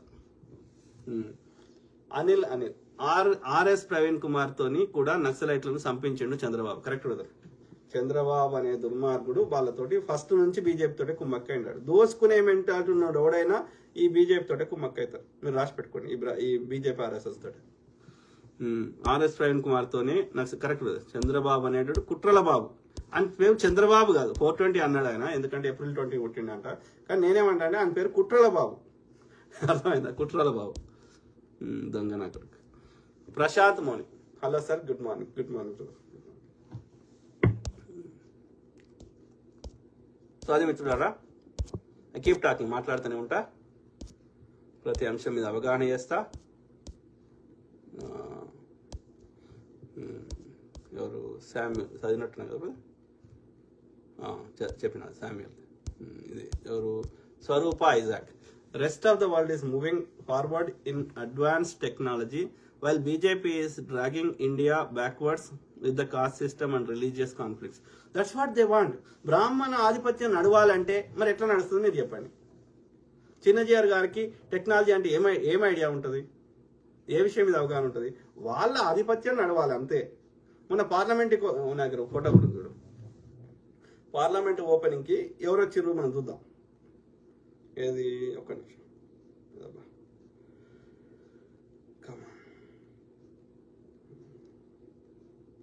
వాళ్ళు ఇండియాలో ఉన్న అన్ని పాలసీస్ ని యొక్క ఉంది చూడండి దయచేసి. దెన్ నౌ, అప్పుడు ఎట్లుండే, ఇప్పుడు ఎట్లుండే? అప్పుడు ఎవరుండే? ఇగో డాక్టర్ బాబాసాహెబ్ అంబేద్కర్ గారు, ఈ చివరికి, రైట్? సో అందరి పేరు నాకు తెలియకపోవచ్చు. This is first cabinet. ఇక్కడ ఎవరు? సర్దార్ వల్లభాయ్ పటేల్ గారు ఉన్నారు, డాక్టర్ బాబు రాజేంద్ర ప్రసాద్ గారు ఉన్నారు, పండిత్ జవహర్లాల్ నెహ్రూ గారు ఉన్నారు, మౌలానా అబుల్ కలాం ఆజాద్ గారు ఉన్నారు, ఇంకా కొంతమంది పేర్లు నాకు తెలియదు. ఓకే, ఇది ఫస్ట్ క్యాబినెట్. కింద చూడండి, మొన్న పార్లమెంట్ ఓపెనింగ్ ఎవరు వచ్చారో చూడండి. ఎవరున్నారు? మోడీ, కిషన్ రెడ్డి, నిర్మలా సీతారామన్, ఇక మిగతా వాళ్ళంతా ఈ గాడిద కొడుకులు, ఈ ఆర్య బ్రాహ్మణులు, ఉత్తర భారతదేశాన్ని ఆర్య బ్రాహ్మణులు. మరి ఇప్పుడు పార్లమెంటు అఫీషియల్ గా అధికారికంగా రాజ్యాంగబద్ధంగా నడుస్తుంది. రాజ్యాంగ వ్యవస్థలో డాక్టర్ బాబాసాహెబ్ అంబేద్కర్ గారు రచించినటువంటి భారత రాజ్యాంగంలో అది క్లియర్ గా ఉంది. అఫీషియల్ గా ఇప్పటివరకు అది సెక్యులర్ అనే పదమే ఉంది. రైట్. భారతదేశాన్ని ఇవాళ ప్రభుత్వం నడవడానికి కారణము అన్ని మతాల వారు కడుతున్న ట్యాక్సులు. భారతదేశంలో ఉన్న ముస్లింలు కడుతున్నారు, భారతదేశంలో క్రిస్టియన్స్ కడుతున్నారు, బుద్ధిస్టులు, జైనిస్టులు, హిందువులు అందరు కడుతున్నారు. ఇక ట్యాక్స్ లో ఎగ్గొడితే బ్రాహ్మణుడు ఎగ్గొట్టాలి, ఆర్యుడు ఎగ్గొట్టాలి. సో అన్నప్పుడు సెక్యులర్ పదం ఉన్నప్పుడు అట్లనే అన్ని మతాల వారు భారతదేశానికి ట్యాక్స్ కడుతున్నప్పుడు అన్ని వాళ్ళు కట్టిన పైసలతోటే ప్రభుత్వాన్ని నడుపుతున్నప్పుడు అందరికి జీతాలు వాళ్ళు కట్టిన ట్యాక్సుల ద్వారా వస్తున్నప్పుడు మరి ఒక్క పర్టికులర్ కమ్యూనిటీ ఎందుకు పిలిచినావు? ఒక్క ఆర్యుని ఎందుకు పిలిచినావు? మిగతా ముస్లిమ్స్ ని క్రిస్టియన్స్ ఎందుకు పిలవలేదు? ఎవరైనా గొప్ప వాళ్ళు చనిపోతే సర్వమత ప్రార్థనలు చేస్తారు కదా. గాంధీ గారు చనిపోతున్నావు, అంబేద్కర్ గారు చనిపోతున్నావు, ఇంకోరు మహనీయులు చనిపోతే మరి అన్నప్పుడు అన్ని మతాల వారిని పిలవాల్సి ఉండే. ఒక్క పర్టికులర్ ఆర్యుల్ని ఎందుకు పిలిచినావు? మళ్ళీ మూలవాసిన వారిని పిలవలే. ఇల్లు ఎవరన్నా మాదిగాయన ఉన్నాడా? ఇలా కింద ఈ కాషాయం వేసుకున్న వాళ్ళ మాదిగాయన ఉన్నాడా? మంగళాయన ఉన్నాడా? ఓకే, సాకలాయన ఉన్నాడా? షాలాయన ఉన్నాడా? వడ్లాయన ఉన్నాడా? హౌస్లాయన ఉన్నాడా? పైన చూడండి అన్ని కులాలలో ఉన్నారు. సిక్కులు ఆయన ఉన్నాడు, మహర్ అంటే ఇక్కడ మాల అంటారు అనుకుంటా, మహర్ ఉన్నాడు, చమార్ ఉన్నాడు, బాబు జగ్జీవన్ రామ్ గారు ఉన్నారు, ఇట్లా అనేక మంది ఉన్నారు ఇలా. రైట్. అన్ని కులాలలో ఉన్నారు పైన. సో అది భారతదేశానికి రిప్రజెంటేషన్. ఈ కింద ఎవరు ఉన్నారు? ఒక్క ఆర్య బ్రాహ్మణులు తప్ప ఎవడని ఉన్నాడు? వేరేవాడు తులసి ఆమె పేరేంది, ఈ కిషన్ రెడ్డి ఒక్కడు తప్ప ఎవడలేడు. ఈ సీతారామన్ కూడా తమిళ బ్రాహ్మణ్. ఇక మిగతా వాళ్ళంతా ఆర్య బ్రాహ్మణులే, ఉత్తర భారతదేశం బ్రాహ్మణులే. ఈ మోడీ అనేటోడు వైశ్య కింద వస్తాడు, తెలి కులము, నూనె తయారు చేసి అమ్మేటోళ్ళు గానుగబట్టి. ఓకే, వాళ్ళని వ్యాపారం అంటే 3-4 తప్ప. ఓకే, ఇది అధికారంలో ఉన్నది తప్ప, ఇది ఎంపీగాను ఉన్న వాళ్ళు తప్ప మిగతా వాళ్ళు అంతా ఎవరు ఉన్నారో నాకు చెప్పండి. అంతా ఆర్య బ్రాహ్మణులే, అవునా కదా? అంటే దీని అర్థం ఏంది? భారత రాజ్యాంగ సెక్యులర్ వ్యవస్థలో ఉన్నటువంటి పార్లమెంట్ ఓపెనింగ్ కి వీళ్ళు వచ్చిందంటే అర్థం ఏందో మీరు చెప్పండి. అంటే వీళ్ళే పార్లమెంట్ లో జరిగే ప్రతి చట్టాన్ని వీళ్ళే చేస్తారు అని అర్థం. అది యాంటీ కన్వర్షన్ బిల్ కావచ్చు, వక్ఫ్ బిల్ కావచ్చు, లేకపోతే ట్రిపుల్ తలాక్ కావచ్చు, ఆర్టికల్ 370 కావచ్చు, లేకపోతే భారతదేశంలో ఉన్న అన్ని మతాల వారిని లేకుండా చేయడము, హిందుత్వ సనాతన అధర్మ రాజ్యం చేయడం ఎవరు నిర్ణయిస్తారు? Not Modi, not Amit Shah, not somebody else, these west fellows. అది ఆర్యులు ఈ భారతదేశాన్ని వాళ్ళ చెత్త వెనకటి వాళ్ళ ఏం ఆలోచనలు ఉన్నాయో ఆ చెత్త ఆలోచనలు, ఆ మనవాదనలు ఏమున్నాయో మనధారణ శాస్త్ర పుస్తకంలో వాటిని తూచా తప్పకుండా ఇంప్లిమెంట్ చేయాలని ప్రయత్నం చేస్తున్నారు అనేది మనం గమనించాలి. సంపదనేమో గుజరాత్ వాడు దోసుకుంటాడు. గుజరాతీ నాయకులు, గుజరాతీ వ్యాపారులు, ఇంకా కొంత బీజేపీ చెందిన ఈ ఆర్య బ్రాహ్మణులు దోసుకుంటారు సంపద. కానీ పాలసీస్ ఎవరు చేస్తున్నారు? ఈ చెత్త బాడుకోలు చేస్తున్నారు. ఇక వాడు ఎలాంటి పాలసీ చేస్తాడు? ఇప్పుడు ఆ కమిటీలో, ఆ పార్లమెంట్ ఓపెనింగ్ అన్ని మతాల వారు, అన్ని కులాల వారు గతంలో మనం స్వతంత్రం వచ్చినప్పుడు ఎవరు వచ్చిండ్రో, రాజ్యాంగం ఇంప్లిమెంట్ చేసినప్పుడు ఎవరు వచ్చిండ్రో వాళ్ళు అన్ని అప్పుడు అది నిజమైన India. That is represents everybody. అంటే ఈ చెత్తని మనందరి మీద రుద్దే ప్రయత్నం చేస్తున్నారు. క్షత్రియుల మీద, శూద్రుల మీద, వైశ్యుల మీద, ఈ క్రిస్టియన్స్ మీద, బౌద్ధిస్టుల మీద, జైనుల మీద, ఈ ముస్లింల మీద ఈ చెత్తని నింపే ప్రయత్నం చేస్తున్నారు ఈ ఆర్యులు అనేది. అది సింబాలిక్ గా మనకి కరెక్ట్ గా కనబడుతున్నది. ఇప్పటికైనా మేల్కొనరా నాయన అడుగుతున్నారు. అందరికంటే ఎక్కువ ఆల్రెడీ మిగతా కమ్యూనిటీలు మేల్కొన్నాయి, కానీ వాళ్ళ బలం సరిపోతలేదు కొట్లాడడానికి. అందరికంటే ఎక్కువ మేల్చుకోవాల్సింది ఎవరంటే వీళ్ళే, ఈ ముదిరాజులు, ఈ యాదవులు, ఈ మంగళ అయినా, ఈ రెడ్డి అయినా, ఈ కమ్మ అయినా, ఈ కాప అయినా, ఈ క్షత్రియుడు, వీళ్ళు మేల్కొనరా నాయన, ఈ బ్రాహ్మణ ఆధిపత్యాన్ని తుదమట్టిద్దాం. ఓకే, కేంద్ర ప్రభుత్వంలో ఏ శాఖలో కూడా ఏది ఒకరిద్దరు ఎస్సీలో రిజర్వేషన్ వల్లనో అది కూడా లేదు. దాదాపు 99.9% అందరు బ్రాహ్మణులే ఉన్నారు. హైకోర్టుల జడ్జిలు, హోంశాఖల, ప్రతి కేంద్ర సంస్థ యొక్క ప్రతి శాఖలో అన్ని నిర్ణయం చేసే పొజిషన్ల, బీజేపీల, ఆర్ఎస్ఎస్ల ఎనీ డెసిషన్ మేకింగ్ బ్రాహ్మిన్సే ఉన్నారు. ఆ మిగతా వాళ్ళని ఎందుకు పెట్టిండు? ఒక 1% అంటే అది ఒక ఫేస్, వాళ్ళ ముఖం చూపెట్టి వాడు వాళ్ళ మీద అనుమానం రాకుండా ఉండడానికి. కానీ ఎనీ డెసిషన్ మేకింగ్ లో చూడండి బ్రాహ్మిన్సే ఉన్నారు. పోవాలి. ఆ బ్రాహ్మణ ఆధిపత్యం పోవాలంటే డెసిషన్ మేకింగ్ లో మిగతా అందరు కూడా ఉండాలి. అది పార్లమెంట్లో కావచ్చు, అసెంబ్లీలో కావచ్చు, లేకపోతే హైకోర్టు జడ్జిలలో కావచ్చు, అప్పుడే మనకు మన మన బాధను వాడు అర్థం చేసుకుంటాడు. లేకపోతే వాడి బ్రాహ్మణ ఆధిపత్యాన్ని మన మీద కంటిన్యూస్గా ఇది నడుస్తూనే ఉంటుంది. ఎందుకు రాణిస్తలేడు? మన ఎందుకు జడ్జి రాణిస్తలేడు? ఆలోచించండి. So we have to fight. This has to stop. ఇక అయిపోయింది. ఇక మన తాత ముత్తాతలు బాధపడ్డారు, చెవులలో సీసం పోయించుకున్నారు, నాలుకలు గోయించుకున్నారు. ఇక ఆ పరిస్థితి వద్దిగా. ఓకే, మనం అందరం రివోల్ట్ అయిదాం. పెద్ద పెద్ద ఉద్యమాలు చేస్తే, విప్లవాలు చేస్తే పెద్ద పెద్ద రాజ్యాలే గురిపోయినాయి. జార్ సామ్రాజ్యం రష్యాలో, సోవియట్ యూనియన్లో, అట్లనే రష్యాలో, అట్లనే ఫ్రెంచ్ విప్లవం వచ్చింది. నడి రోడ్డు మీద నియంత్రణని ఉరిదీశారు.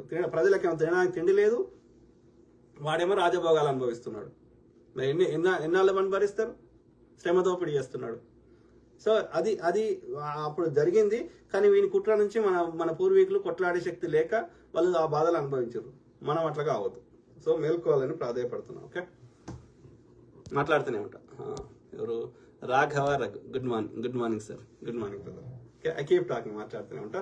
Okay, let's keep continue fighting. Okay, అందరూ బాగుండాలి, అందులో మనం ఉండాలి. Okay, God bless all, take care, have a great day. Bye.